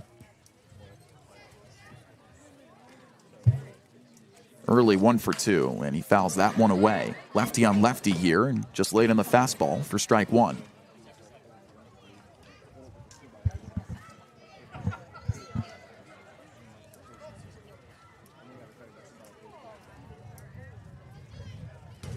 0-1, lefty on lefty in the pitch. A little Uncle Charlie finds the top edge of the zone to the Gatemen dugout's dismay there. I don't think they like that call. No, they did not. A lot of vocal outbursts in that dugout right now. Even in the stands here, the away side is relatively packed with Gatemen fans. A nice turnout here for this playoff game. That's the fun part about Lowell Park. 0-2, and a slider's just outside. Not too bad a trip, and they also welcome the opposing team fans with a sign. It says, "Welcome Gatemen fans," on the opposing dugout's little seating behind them. 1-2 on the way. Fastball swung on and slugged foul. Down the left field line, Nate Early staying alive with a runner on first. No outs. Top 7. Gatemen down 7. It's a nice gesture, but I'd like to see them update the logo. That's true. That is the old logo. 1 ball, 2 strikes. Here's the proposition. Slider outside, 2-2.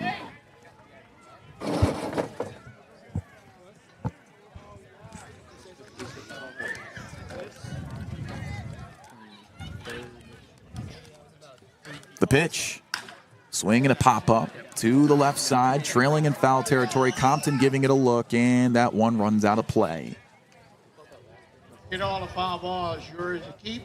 Courtesy of the Kettleers. Gatemen in away games this year, 5th in the league in average, 5th in slugging, a 3.69 slugging. And unlike this game, 3rd in ERA, 4.39 ERA in road games this year. 2-2 offer, and a fastball fouled straight back.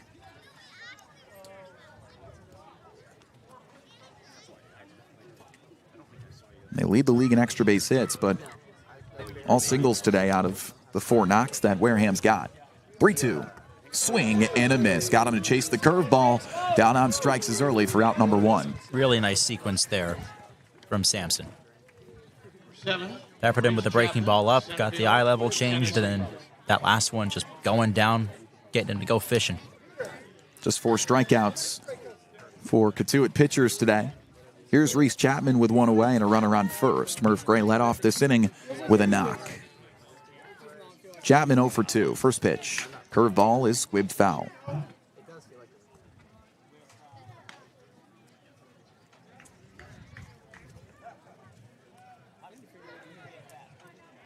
Eli Putnam on deck. Couple of hard grounders from him today. 0-1 offering. Leaves the heater high. Ball 1. Sampson just a couple of outings this year. Both 2-inning efforts. Both scoreless. Just his 3rd appearance for the Kettleers. 1-1 pitch. And a fastball at the letters. It's left up high for ball 2.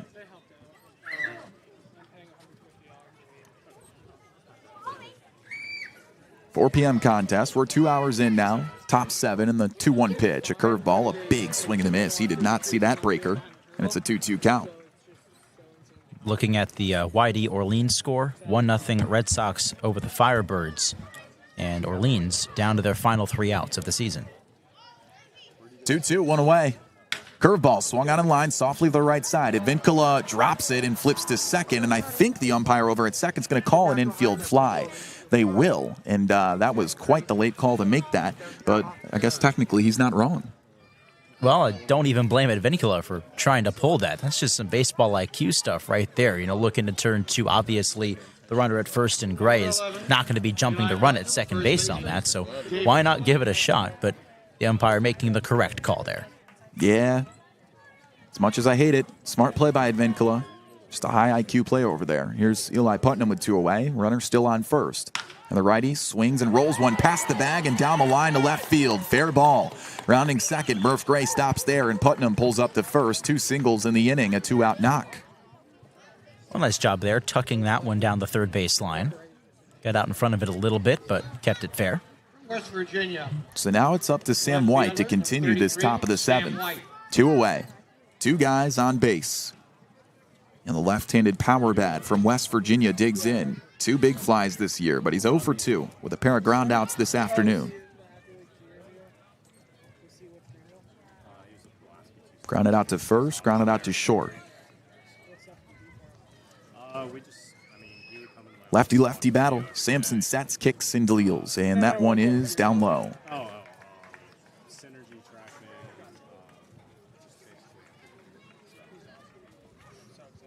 Lowell Park, Great showing of fans despite the weather today. 1-0 pitch. Swinging a roller foul. Both grandstands behind either dugout, pretty much full. Fans under the canopy behind home plate. Press box surrounded by more attendees. Dogs, of course, at Lowell Park. And I'm not talking about you, Ethan. 1-1 with 2 away.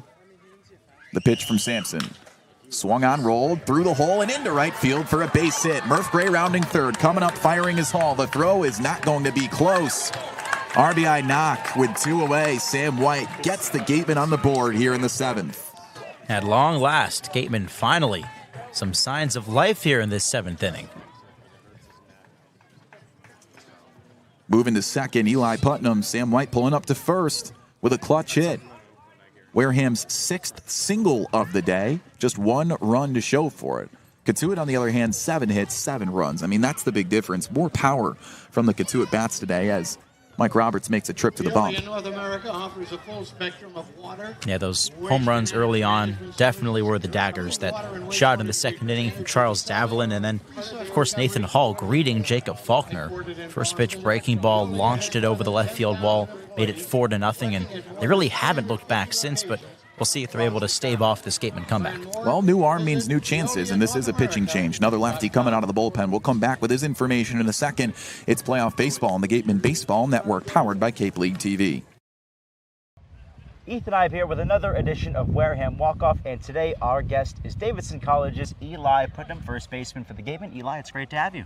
Thanks for having me. All right, let's get to walking. So first things first, Eli, let's look at off-the-field stuff. What's something that's brought you joy this week outside of baseball? Joy this week outside of baseball? We had 2 off days this week. I got to spend some of the time out on the beach. Spent really my whole day, I guess it was Thursday, spent in Sandwich, checking out some cool spots there, going to the gardens, getting some free time, relaxing.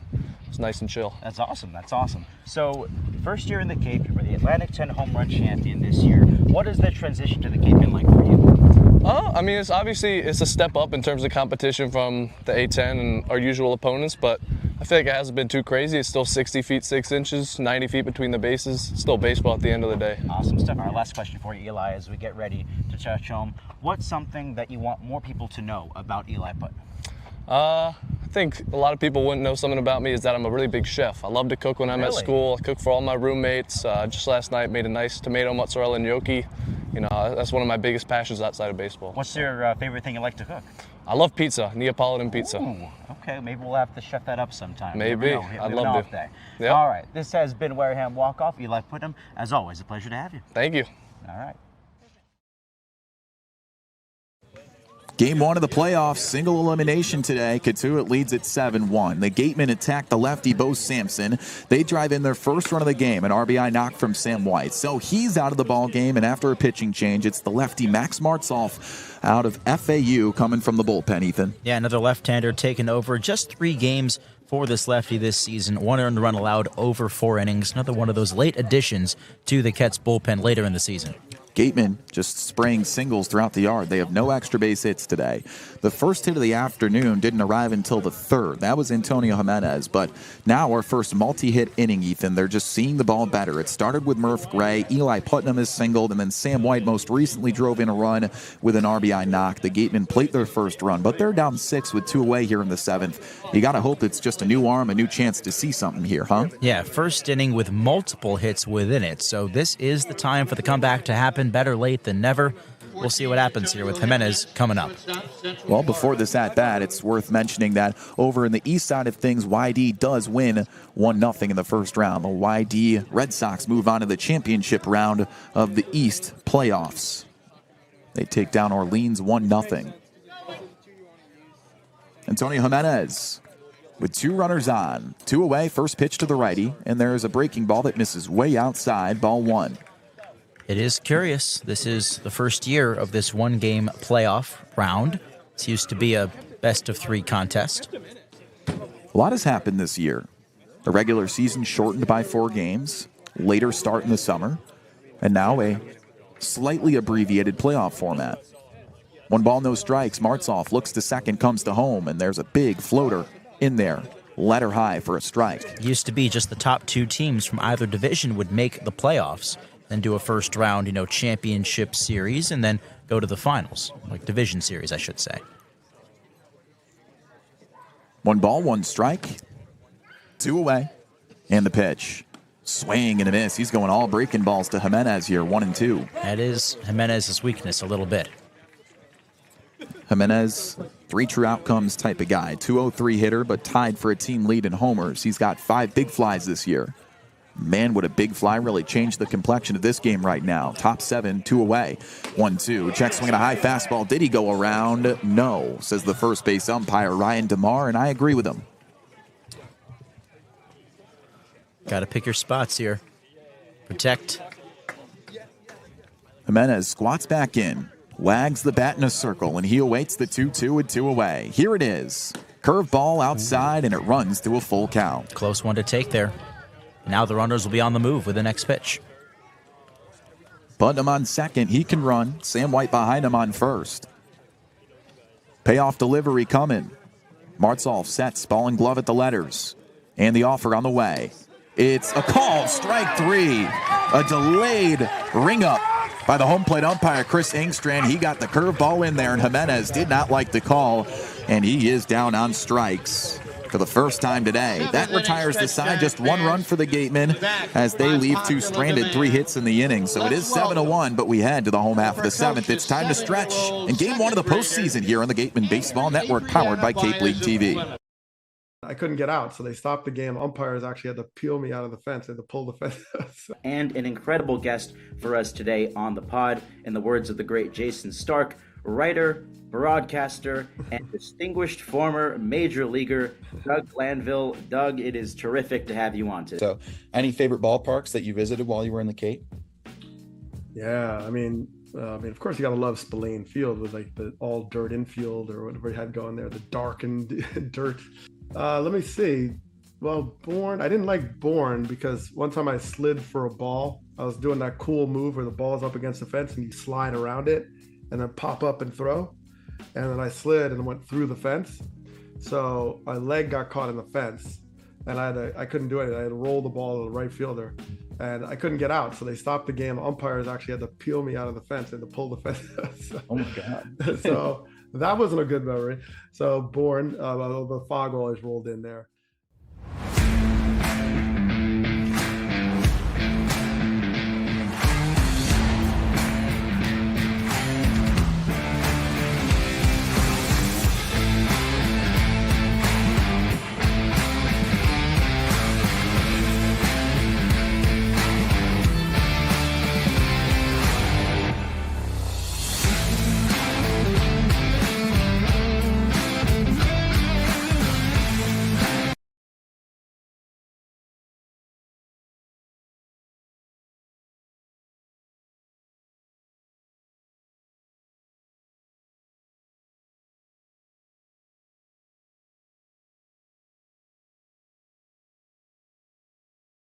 Another inning, another bullpen arm as we come back to action here.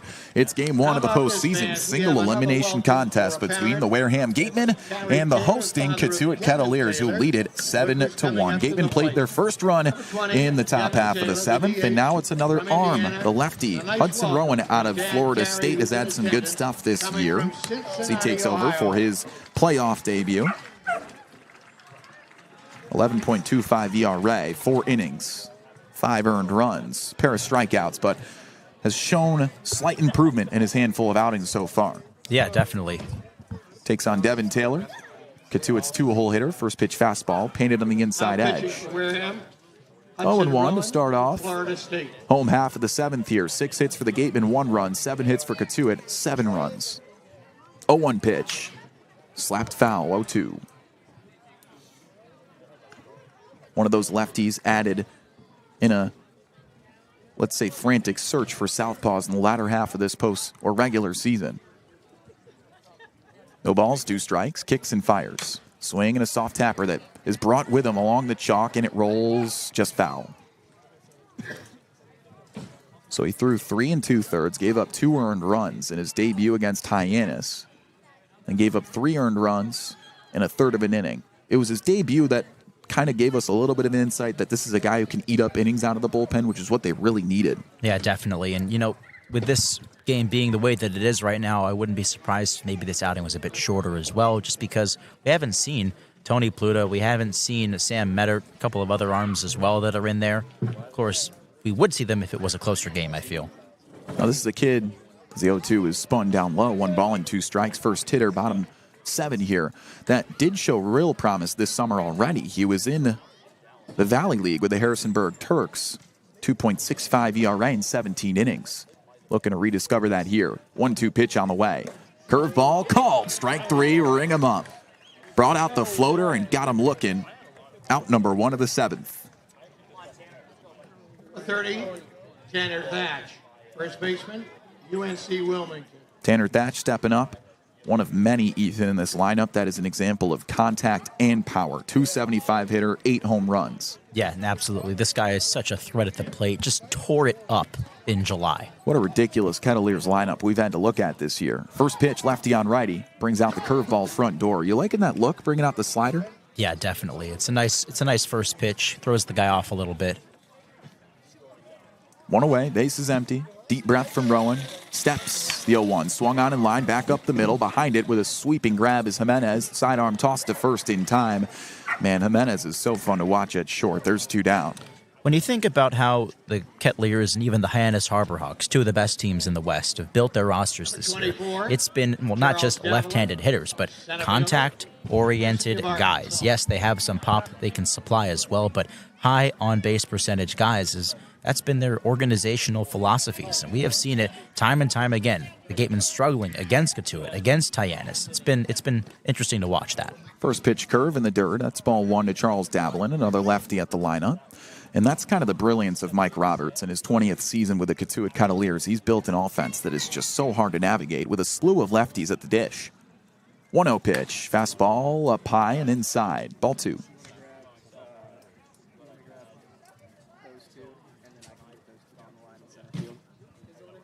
Davlin hit his second home run of the year earlier.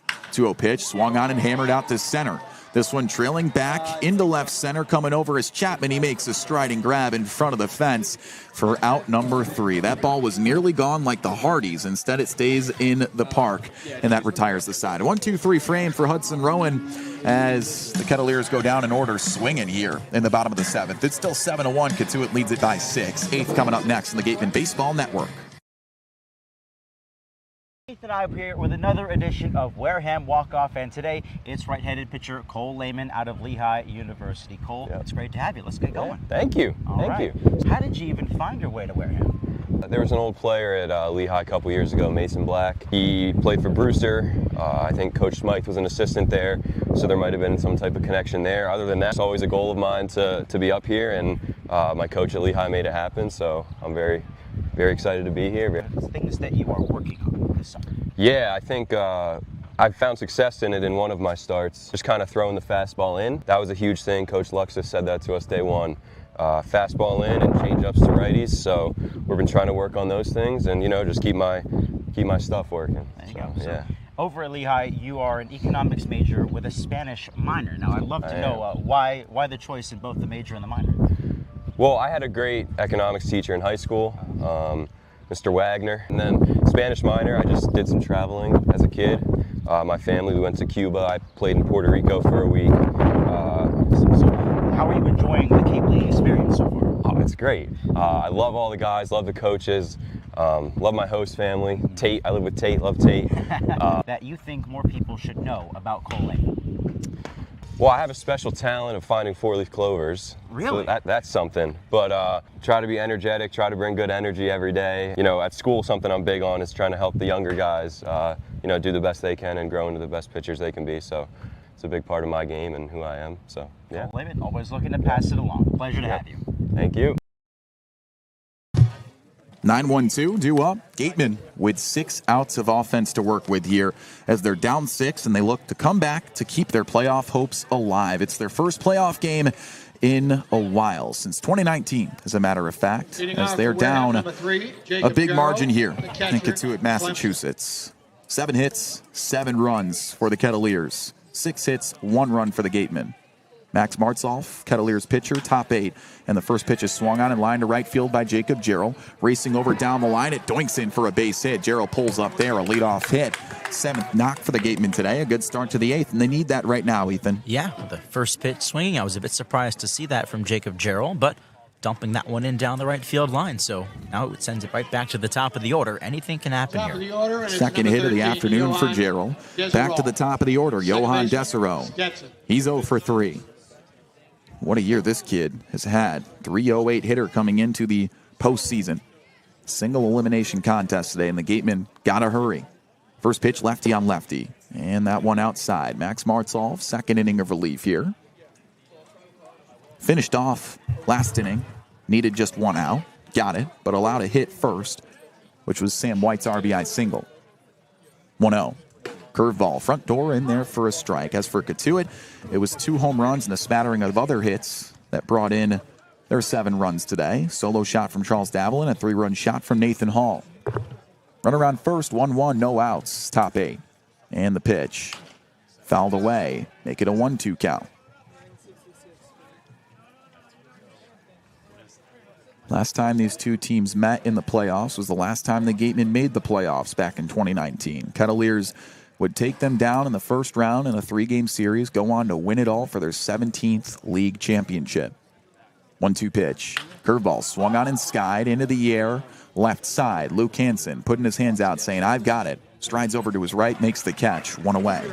Yeah, the Gatemen won game 1 of that series before dropping the final 2, and then Cotuit rattled off 4 more wins in a row after that to secure the championship. It was August 2nd of 2019. An 8-7 win was the last time the Gatemen won a playoff game. It was actually on a walk-off in the 10th inning from a now major leaguer, Trey Lipscomb, who's now with the Washington Nationals. Colby Turner, 0 for 2 today. Runner on first. That's Jacob Jarrell after a leadoff hit. 1 down, top 8 in the pitch. Lefty on righty, that fastball runs inside.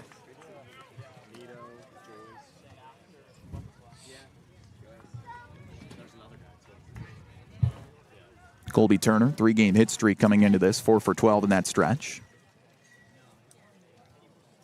1 ball, no strikes. Here's the offer. Down low, 2-0. Colby Turner loves to hit on Tuesdays. He's a .364 hitter on Tuesdays this year, if that means anything. That average has gone down a tick as he's got a pair of groundouts and a walk. 2-0. Curveball way outside. 3 balls, no strikes.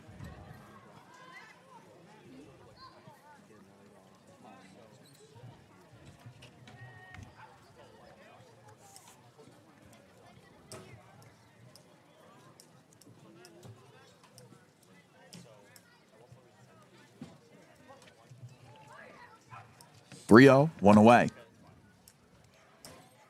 Martsolf ready, and the pitch. Down low, ball 4.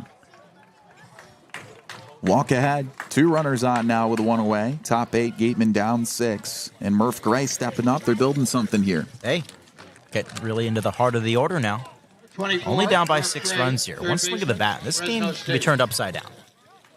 1 swing of the bat could make it a 3-run ball game. Murf Gray can supply that. He's got 2 runners on, 1 away. He's 1 for 3. First pitch to the righty. Swing and a scorcher down the left field line, but foul. Murf Gray, 5 homers this year. 3 of his 5 were away from Spillane Field. He's a good road hitter. Biggest road game of the year for the Gatemen. And they're down 6 runs here with 5 outs of offense to work with. 0-1. Curveball sneaks in there back door. 0-2 count.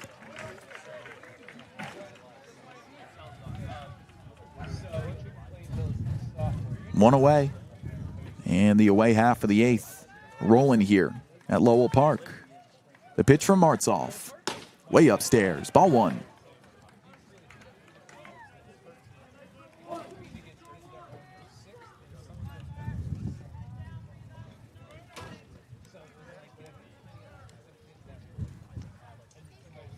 One, 2. And a slider down low. 2-2 count.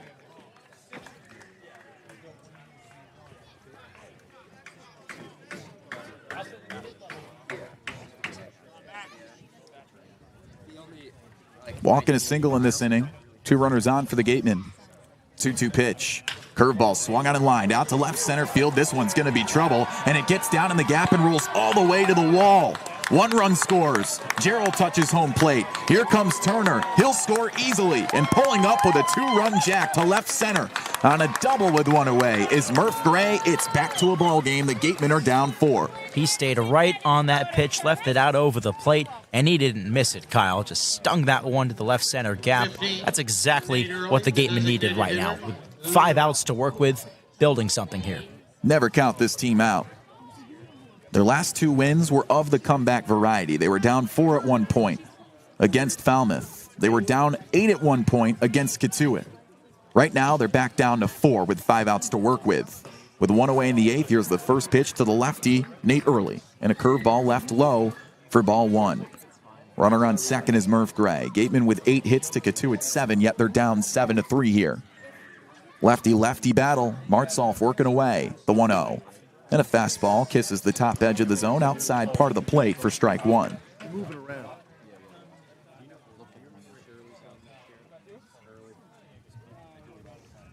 Early ready. He's 1 for 3. The 1-1 pitch. Down the middle. There's strike 2. What a season Nate Early's had this year. The lefty from Louisville fighting for innings with so many outfielders and corner infielders. Has gotten more at-bats recently this season, but has been consistent all year long. 280 hitter on the season. 1-2 pitch. Curveball swung on and hammered. Out to right field. Coming in and making a sprinting grab is Nathan Hall for out number 2. Nearly got a hold of that one. It's out number 2. Just the slightest bit out in front. Otherwise, we would have seen that ball travel a long way. Looks like Billy Parker is on deck.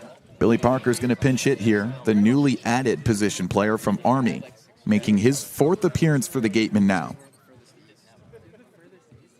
Good addition he is. In 4 games, he's 3 for 9. And in his only game at Spillane Field, he went yard. Let's see what he looks like on the road, huh? Gatemen down 7-3. 2 outs, top 8. 4 outs of offense to work with here. And that's what they need in order to come back. First pitch is down low. They're going to say it hit his back foot, or at least Billy Parker believes so, but the home plate umpire says, no, Billy Parker, that didn't touch you. Chris Engstrand now discussing it with Billy Parker and conversing with Ryan Smit. Here comes the umpiring crew to talk it over. Well, Parker immediately started to walk towards first base. He definitely believed that he was hit. Smythe wanted to make his way out there, and Engstrand said, I'm going to bring the guys together. Don't worry about it. I'll tell you what, this team is not going down without a fight. As they should. 1 run in the 7th off of Sam White. 2 runs here in the 8th off of Murf Gray. And the call at home plate is as expected, and someone just got ejected from this ball game. Someone argued the call in the dugout. Ryan Smit is out of the dugout. He's talking to the home plate umpire, Chris Engstrand. I don't know which coach just got ejected, but the Gatemen fans are not happy. Someone just got ejected from the Gatemen dugout. I don't know who it was, but it was pretty emphatic and pretty immediate. Home plate umpire Chris Engstrand heard something he did not like as soon as he said, yes, that is a dead ball that did not hit the base runner, that did not hit Billy Parker, and someone just got tossed. Still don't know who it was. We're trying to get that information. Go. So right now, Ryan Smythe having a few words, nothing too angrily, to the home plate umpire, Chris Engstrand.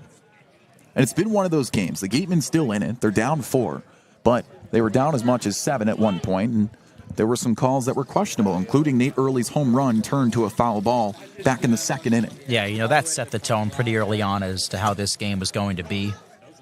Dan thinks it was Nate Early. We have a suspicion that it was Nate Early that was ejected, but we're trying to confirm that right now. Ironic, but fitting at the most. So it's just 1 ball and no strikes to Billy Parker with a runner on second, 2 away, top 8. First or second pitch is swung on and skied. Shallow right field. Coming in is Hall. He has a beat on it. and makes the catch to retire the side. The Gatemen do play 2 runs. They'll have 3 outs of offense to work with, but for now they got to shut down the Cats as they're down 7-3. It is game 1 of the playoffs. Everything on the line for the Gatemen, and it's all here on the Gatemen Baseball Network, powered by Cape League TV.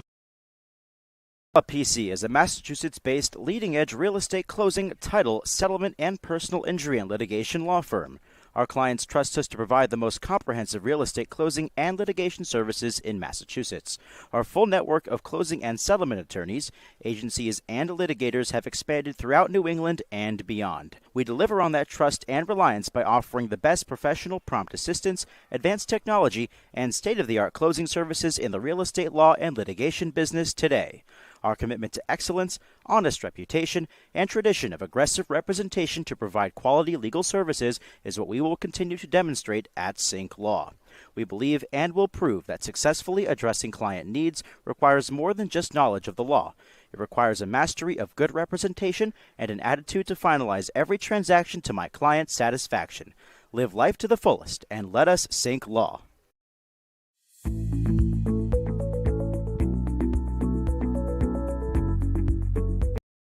Back to action here on the Gatemen Baseball Network. Let's run through the storylines of this game. It's 7-3 Cotuit, and a lot has happened in this contest. Game 1 of the playoffs, everything on the line. Single elimination. Kyle Marchak with Ethan Eibe. Well, let's talk about the macro perspective here. Nate Early had a call overturned on him early this game. Second inning, hit a home run. They called it a foul ball. He stepped back in and ended up flying out. Maybe that anger carried over because on an argument to Billy Parker, the pinch hitter, he thought he was hit by a pitch. Wasn't. Upon discussion, someone said something that the home plate umpire, Chris Engstrand, didn't like, and we believe it was Nate Early that was just tossed from this game. We've confirmed it was Nate Early who was ejected. Yeah. So Nate Early ejected. First player to be ejected from a ball game this year for the Gatemen. First pitch from Hudson Rowan, second inning of relief. It's a called strike to Matt Klein, the lefty catcher out of Louisville, who's 1 for 3. Cotuit leads at 7-3. They have 7 hits. The Gatemen have 8, but power in favor of Cotuit in this elimination contest. 0-1 curveball, swatted foul, 0-2. You know, if I'm talking fast, it's because there's a lot of things to talk about right now in this game. Yes, there is. And, you know, it's unfortunate for Early. Undeniably frustrated after you had that home run taken away from him. That's not going to go away as this game goes on. Seeing the results, seeing they went down 7-0. Of course, they had that momentum going in the top half of this inning as well. They put up a couple of runs. That's how it is sometimes. 0-2 pitch upstairs. Here's the 1-2. Curveball is smacked foul again to the left side. 1 ball, 2 strikes, first batter. You have to think whatever Early said must have been really something, because we haven't seen a player get tossed this year, like you said. And it was no hesitation from the home plate umpire. Bottom 8, Kettleers looking to add to a 7-3 advantage. 1-2 curveball, called, strike 3. Ring him up on the inside edge. That breaker working for Hudson Rowan in his second inning of relief here. 7, second baseman. Second backwards K for him. And how about the bullpen right now, sneakily shoving along against this Cotuit offense? They've retired 7 straight.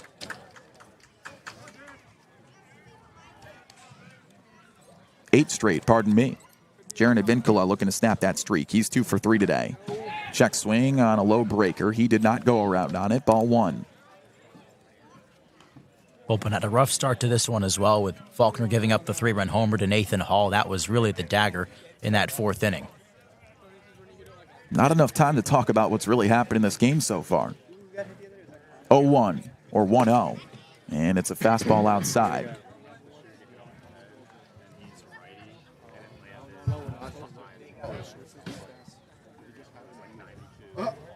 Two balls, no strikes, and the offer. Curveball is herky-jerked foul over to his own dugout. Kind of just pulled over late on that curveball, but it's strike 1. Billy Parker remains in center field for Reese Chapman.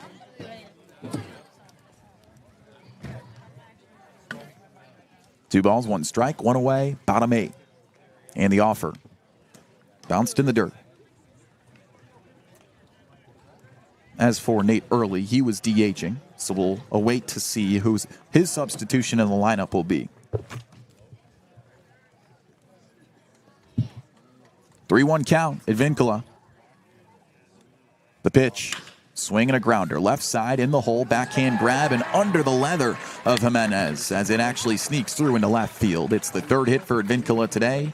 Nothing new over there. Advincula, the batting champion for a reason, and with one out, he's on first. Yeah, nothing new indeed. That was just a beautiful knock the other way. Classic Advincula. So it turns it over to a guy who's a different type of hitter.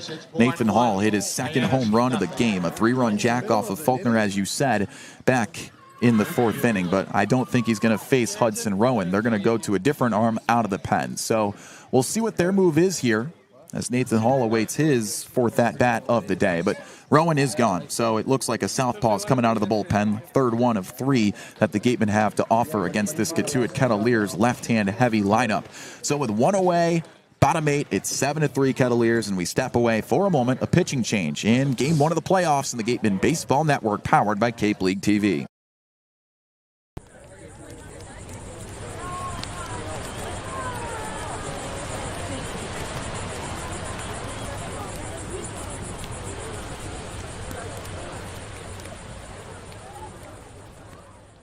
Here at the Mass State Lottery, we know there's no bigger win than the $1 billion we provide each year to support all 351 cities and towns in Massachusetts. Now that's how we all win. The Mass State Lottery. Welcome to the state of winning.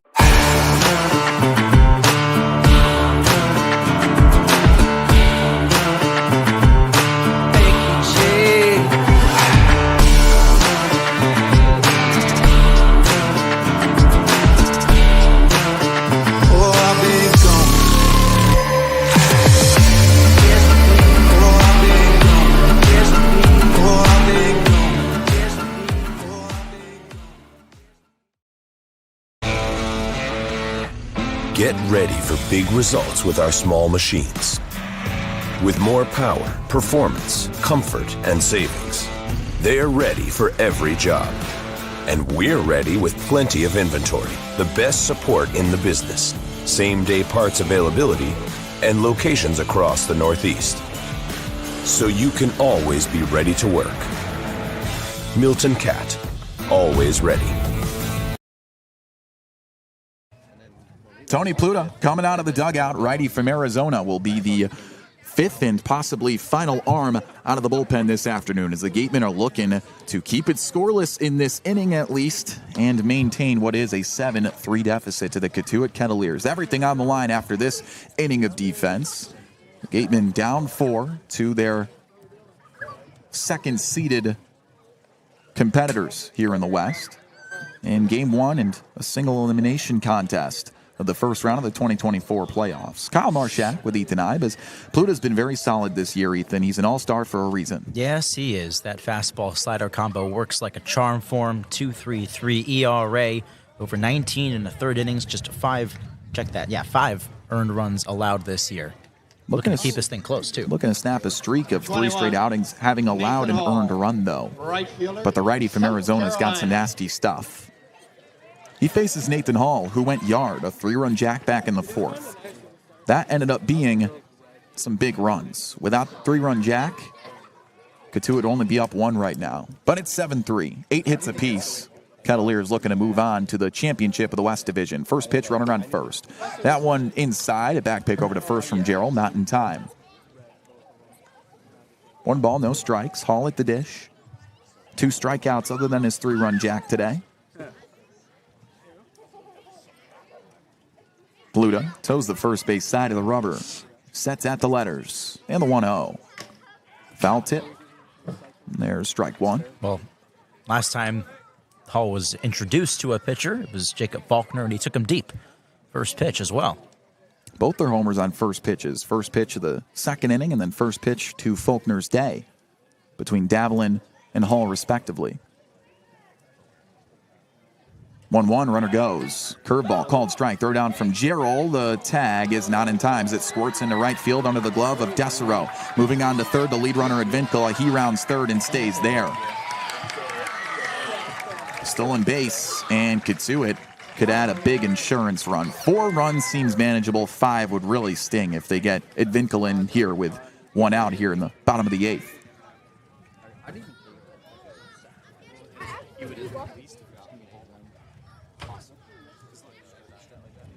1 ball, 2 strikes, 1 away. Infield in. Advincula on third. Kettleers up 4, looking to add to it. Nathan Hall at the dish, and Pluta taking over on the bump. Here's the pitch. Curveball outside, ball 2.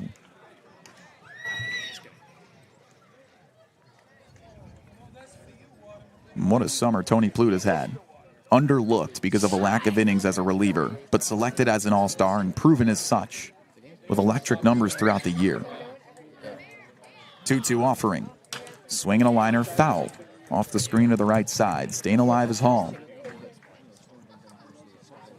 One of 7 all-stars for the Gatemen, who have had quite the year themselves as a franchise, announcing their presence as a legitimacy in the Cape League after missing the playoffs for 5 years. 2-2 offer. Curveball swung on and hit well out to left field. Ranging over to his right as Sam Whitey makes the catch down the line. Here's the throw from him as Advincula's coming home. The throw's on line. The tag. What a play. They nabbed the lead runner on a sac fly attempt, and that's how you keep it scoreless in the inning. What a put out by Sam White, and it's still a 4-run ball game as we send it to the next inning. Oh my goodness, what a throw. Right on the money. All Gerald needed to do was secure it and make the tag, and even with Advincula's speed, that throw was perfect. Look up clutch in the dictionary. You find a picture of a young Canadian by the name of Sam White. What a play. Defense shining through, and what could be their final inning of defense unless they claw their way back here in Game 1 of the playoffs. Everything on the line. Gatemen down 4, and their bats stepping up in a moment here on the Gatemen Baseball Network, powered by Cape League TV. When you need to dig, lift, move, cut, or just about anything else, then dial up the Rental Source staff with equipment and construction experts. They'll help you get the right machine for the job and make sure it's delivered when and where you need it. With locations across New England and the newest and most reliable inventory, Milton Rents is your local source. Here at the Mass State Lottery, we're known for our monster wins. But there's no bigger win than the $1 billion we provide each year to support all 351 cities and towns in Massachusetts. In our game, we know that supporting local businesses and helping communities is how we all win. Because at the lottery, we're all playing for the home team. The Mass State Lottery. Welcome to the state of winning. If you need to dig, lift, move, grade, clear, or... Back to action here on the Gatemen Baseball Network. First pitch is down low. It's a 1-ball, no strike count. Top 9, Gatemen at the dish. Single elimination playoff game. And the second pitch is swung on and rolled to the right side. Advincula has it, throws in time. And the Gatemen now have 2 outs to work with their entire season coming down to this. It's 7-3 Cotuit. Game 1 of the playoffs, their first postseason berth since 2019. And now with 1 away, it's Sam White stepping up. Yeah, this is it. Do or die time. Show what you got or pack it in for the year. And we know what this team has got. 8 hits apiece. And for a team that's hit with so much power, leading the league in extra base hits, the Wareham Gatemen, it's the Kettleers' power that has helped them through today. 1 away. Max Martzoff, the southpaw, delivers a first pitch strike to the left-handed bat of Sam White, who's the one to plate perhaps the biggest run of this ball game. Their first run, an RBI single back in the 7th. He's 1 for 3. 0-1 deal with 1 away. Just outside, 1-1 count. Gatemen down 4 runs. But what an exciting season it's been, and it's come down to one of the most thrilling contests of baseball we've seen all summer. 1-1 pitch. Curveball swung on and rolled hard to the right side. Charging Advincula. He gobbles, tosses in time, and now it's 1 out to work with. Antonio Hyannis. Fitting for him to be the guy to step up in such a situation. A kid whose batting average has made him underlooked. But if you ask his teammates, he's one of the best people to have on a roster with you because of his approach. And now it comes down to his bat. He's 1 for 3 today, and the righty from Central Florida is ready. With 2 away, the first offer is down low. 1 ball and no strikes. It's a very wise approach from Hyannis that we've seen all season long. Let's see if he can keep the dream alive a little bit longer. Martsolf ready in the 1-0. Upstairs. 2 balls and no strikes.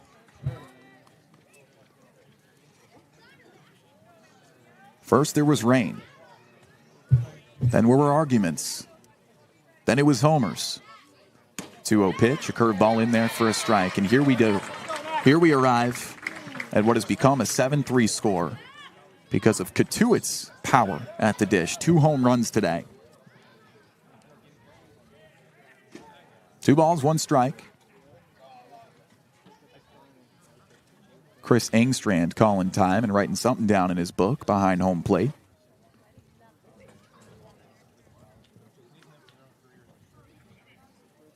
Now time back in. Gatemen down to their 2 final strikes.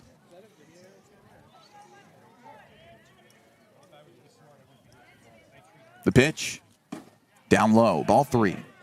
Winner of this contest moves on to the West Division Championship. Winner of that series has a chance to win it all. And right now, Bourne leads at 1-0, top 3 over at Hyannis. The other divisional series. 3-1 pitch. A curveball is outside. Full count. 3 balls, 2 strikes, 2 away. Gatemen down 4. Antonio Hyannis, the young shortstop from Florida, at the dish. The pitch. Swing and a foul. He stays alive.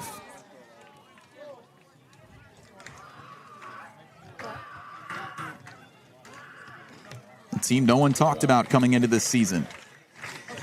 They burst out in the first half with the best record in the league. They grab a postseason berth, and here's the pitch. Swing the fly ball. Shallow left, it's hit well. Carrying at the wall, looking up, and that ball is out of here.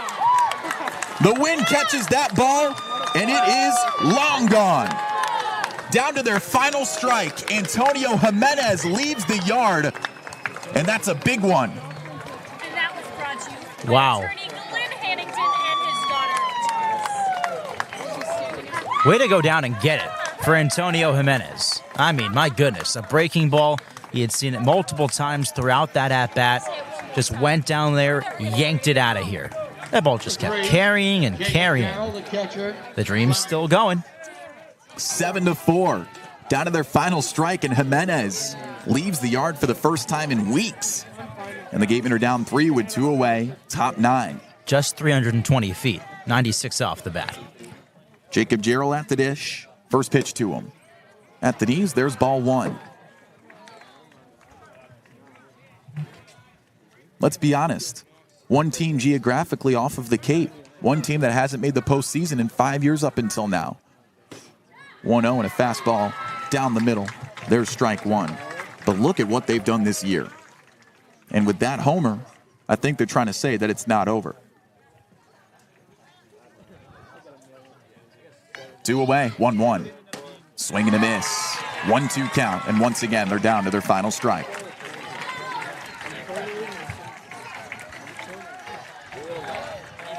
One ball, 2 strikes, 2 away. And a righty from Clemson at the dish. The offer. Swing and a check swing foul straight back to home plate. 1-2. Gateman still alive as they're down 3. It's a 7-4 score.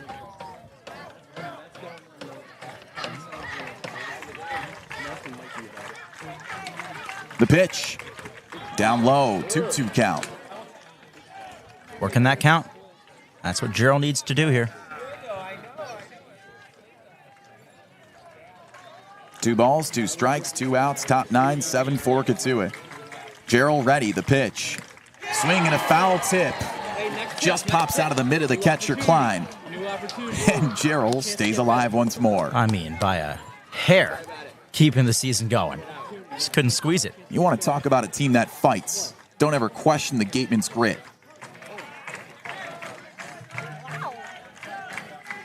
The pitch. Swing and a pop-up. Left field. Trying to find it in this gray sky is Compton. He settles under it, and he makes the catch. Well, I told you they wouldn't go out without a fight, but it is the Cotuit Kettleers who win round 1 of the 2024 Cape League playoffs. And with that, what a run for the Wareham Gatemen, a team that everybody overlooked, a squad that hadn't seen playoff baseball since 2019. They claw their way to an incredible first half. They finish as hard as they can in the second. They grab postseason baseball for the first time in half a decade. You got to be proud of this season, Ethan. Absolutely, Kyle, and you said it very well right there. This group should be proud of what they were able to accomplish this season. Obviously, didn't end in a dog pile like they had hoped, but that is nothing to defy what they have done. Like you said, they were the footnote of every preview. Nobody expected anything out of this group this season. But baseball in Wareham, Massachusetts, doesn't matter if it's off the Cape. It matters. And it matters in the Cape Cod League, and they're back on the map.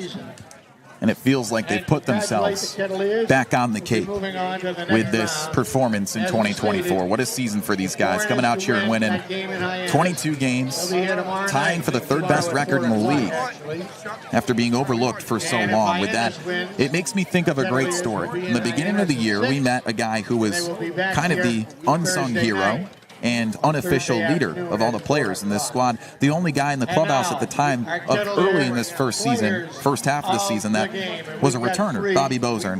Ethan, I chatted with him after a game once, and he said, guys, and he was a very sentimental kid, that. Very nice kid. He said, guys, there's something special about this team, and I have a really strong feeling that we're going to make it all the way. Now, what I don't think you realize is that all the way was pretty different for this team. It didn't mean winning a championship. It meant breaking expectations, and they did exactly that this year. Yes, they did. Last season, they were out of the playoff picture with 10 games left. This team was always in it. Every single game they played, they were never down and out. You could never count this group out of any ball game. And they proved that today. They proved that all season long. And Gateman fans far and wide should be proud of what this group was able to do this season. And forget about the baseball in front of us. Speaking from the heart, I, Kyle Marchak, cannot be more grateful for this opportunity this summer. Ethan, you've become one of my best friends. So for those who listen at home and question as to whether or not we actually like each other, we've gotten along like two peas in a pod all summer long. And, man, I hope I get to see you after this season. We're trying to figure it out. Hopefully I see you when I head down to Florida for my senior year, little trip down there, and you'll head up north at some point. Well, speak for yourself. No, just kidding. Kyle, it has been an honor and a pleasure. I have really enjoyed sharing this broadcast with you throughout the summer. It has been an honor of a lifetime. Can say it right now. I have never had a better broadcasting partner in my young career than you. And I hope that you feel the same. Yeah, that goes both ways, Ethan. I really appreciate that. And with that, you can't help but not talk about the guys who have made this broadcast possible all summer long. Joseph Patrick Henry and Allison DeWitt have been wonderful producers all summer long through all the trials and tribulations of dealing with our two strong personalities and all the technical difficulties, including the one that I actually inhibited upon myself today. I accidentally turned off the soundboard right before this inning started. So if that doesn't tell you how much they have to put up with, I don't know what will. So we can't thank them enough. And Ethan, there's not enough people to really ever thank at this point. You can go ahead with the list. I can try to encapsulate just how special this 2024 Cape Cod League season has been for the Gatemen and all the people that have made it possible. And it starts all the way up at the top with our president, Glenn Hannington, bringing this group together this year and making sure this ship runs. It has been wonderful to be able to work under him and the passion that he brings to the job every single day. Jay Spinelli, our general manager, giving both of us the opportunity to be here. The two of them combined with Andrew Duffy, we'll get to him later. Tom Gay and the rest of the board of directors, Carl and IT, those guys have been fantastic. And, what are we without Mike and Mary Chaplin, right? The folks that have provided us with a loving and incredible home all year long, and as well as housing a couple of players, Tony Pluta and Billy Parker, and Mary, of course, the host family coordinator, making sure that every single Gateman has a place to stay, has a family to be with. Nothing happens with this team without her, I would say. You agree? 100%. Those are the people that make this organization really, really work. They're the lifeline of it. Yes, definitely. And continuing on, looking at from the game day side of things, all the game day interns that show up to Spillane Field every single home game, they make the wheels spin around as well. And all the volunteers that make it so. And I can't possibly list all of the volunteers that the Gatemen have, but a few that I'll spotlight are Laura and Gerlindo Lowe. I mean, just two terrific individuals who help out with the food after the ball games, making sure all the players get fed, making sure we get fed as well. Nothing happens without them either. Man, what a season it's been. The community is what really made this team so special for me. Oh, yes. You and I have talked about the outer context of what's made this summer so spectacular for us, and it's our prior experiences as broadcasters. I mean, who really cares about our stories as broadcasters? We're here to tell the stories of the players. Yes. But to us, you and I sharing that with one another, you coming from Texas, me coming from Minnesota these prior summers, coming out here thinking, man, what is a summer on the Cape going to look like? Well, it's been exactly as advertised, and that applies to everyone, but really specifically to the Wareham Gatemen. Again, a team that's been overlooked as an organization, let alone the baseball team.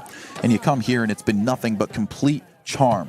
I mean, I cannot be more grateful for what this summer has been to me. And I'm not a very emotional person, but man, it really shatters my heart that it's over. Yeah, I absolutely agree with you, and for coming from where I was at before in Texas, being able to build a community there, a group there that loves baseball, and I wanted to see if it was going to be just as special here on Cape Cod, and it absolutely was. It shattered every expectation that I had, and not just with the players, but with our intern group as well, becoming like a family. I mean, I want to go down the list right now because we have some really incredible interns that I want to spotlight again. Let's lead it off with Madison Walker, who really killed it as our sideline reporter this season. My fellow Gator, she's awesome. Of course, we already talked about, we'll rehash it again, Joseph Patrick Henry and Allison DeWitt just being some incredible producers, dealing with us all summer long certainly ain't easy. On the social media side with Aaron Frew and Lizzie Tassinari, who are just two amazing people. They are so passionate about what they do and so talented. Their work doesn't get enough love, so want to spotlight them as well. Cameron D. Costanzo, when she was here, she was fantastic, helping out behind the scenes as well. Looking at Joseph McLaughlin, a guy who stepped up. He wasn't even a part of this intern group heading into the season, but he showed up. He stepped up to be a camera operator. He later stepped up to be our beat writer. And, you can catch his recap of this game on the website later on. And, not to mention Amanda Foster, who was our beat writer when the year started and last year's sideline reporter. She set the tone for us all season long and set an example for us as broadcasters and as, a media crew following this team to follow. So shout out Amanda. Jesse Simmons, while he was here, was fantastic, provided some incredible analysis of these players, made incredible connections with these players. On the photo side, Jake Bashura, Keegan Maloney, and Kyler Armstrong. If you saw anything on the social media pages this summer, whether it was the Facebook, the Instagram, the Twitter, there is no doubt you are reviewing the work of those three gentlemen who are absolutely incredible at what they do. And, looking at the videos as well. We had an incredible playoff fight video today. And the guy who created it is standing right behind me, and Alex Gibbian. I mean, having Alex and a couple of other video folks as well. Alex's editing, really makes things incredible. His work's going to be, viewed for years to come. I can't wait to see where he goes and every other intern that we were able to work with this year. And besides Joe McLaughlin on the camera, we had Riley Gibbs on the camera for most of our home games this season. Riley's fantastic. That kid's going places. And one other guy that I'll thank, Joseph Wisniewski, our assistant to the president, our favorite assistant prezi. His presence throughout the season was simply fantastic. You could never go a day without seeing Joe Wiz have a smile on his face and give you the firmest handshake that you ever had. So shout out Joe Wiz. Andrew Duffy took over the position as the director of media interns this year. This is a guy who told me, quote, I was almost kind of dragged into this position. I just wanted to be a photographer. I was just a team photographer.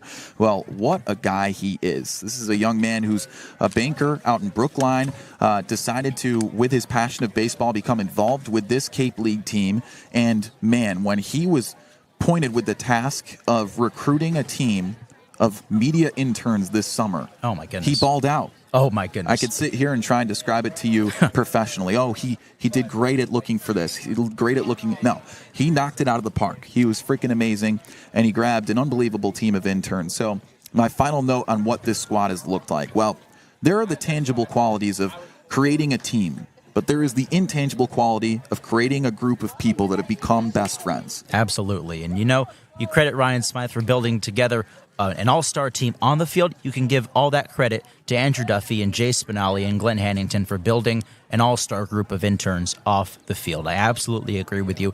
A guy who was mostly responsible for helping to rebuild the entire media arm of this Gatemen team. He reinvented the wheel in Wareham this summer, and hopefully we have set the tone, not just you and I, but every single one of us, for the groups of interns that are yet to come. Wheels were reinvented, pigs have flown, and most certainly it was in our fate that we saw they guarded the gate this summer. Yes, they did. Hey, how about that with some rhymes? And Yeah. a couple other folks that we have to say thank you to as well. The entire baseball operations crew that were more than generous to us this summer with the information they gave, the access that they gave. Daniel Roach, our MLB scout liaison, and our assistant general manager was more than incredible. Thanks, to him for printing my game notes every day. That kind of thing doesn't go unnoticed as well. Kevin Murray, Spider-Man Sean McGarry with the TrackMan, Jack McGough. Yes, of course, Jack McGough. You can't forget his last name, man. Yeah, I know. And the rest of the baseball ops crew, whoever I forgot, that they were just wonderful this year. They helped us both on and off the field. A shout out to Ryan Smit, not just as a manager for us. Sometimes you get coaches in the Cape League who are just, they don't want really much to do with the media side of things. Yeah. They don't embrace it the way that Ryan Smit has embraced it. And he brought us all together at the beginning of the season, and he laid the groundwork for us. And he said, look, we're going to give you all of the access that you want. We want to be involved. We want photos. We want videos. We want TikToks. We want all of this coverage. Whatever you need, I will give it to you. There are not managers like Ryan Smit who are going to be that kind and that open and that generous. And for that, I thank him. I thank the rest of the coaches, Mike Mobbs, Charles Gravitt, Cody Doyle, Eric Luxus, and Gary Ruby.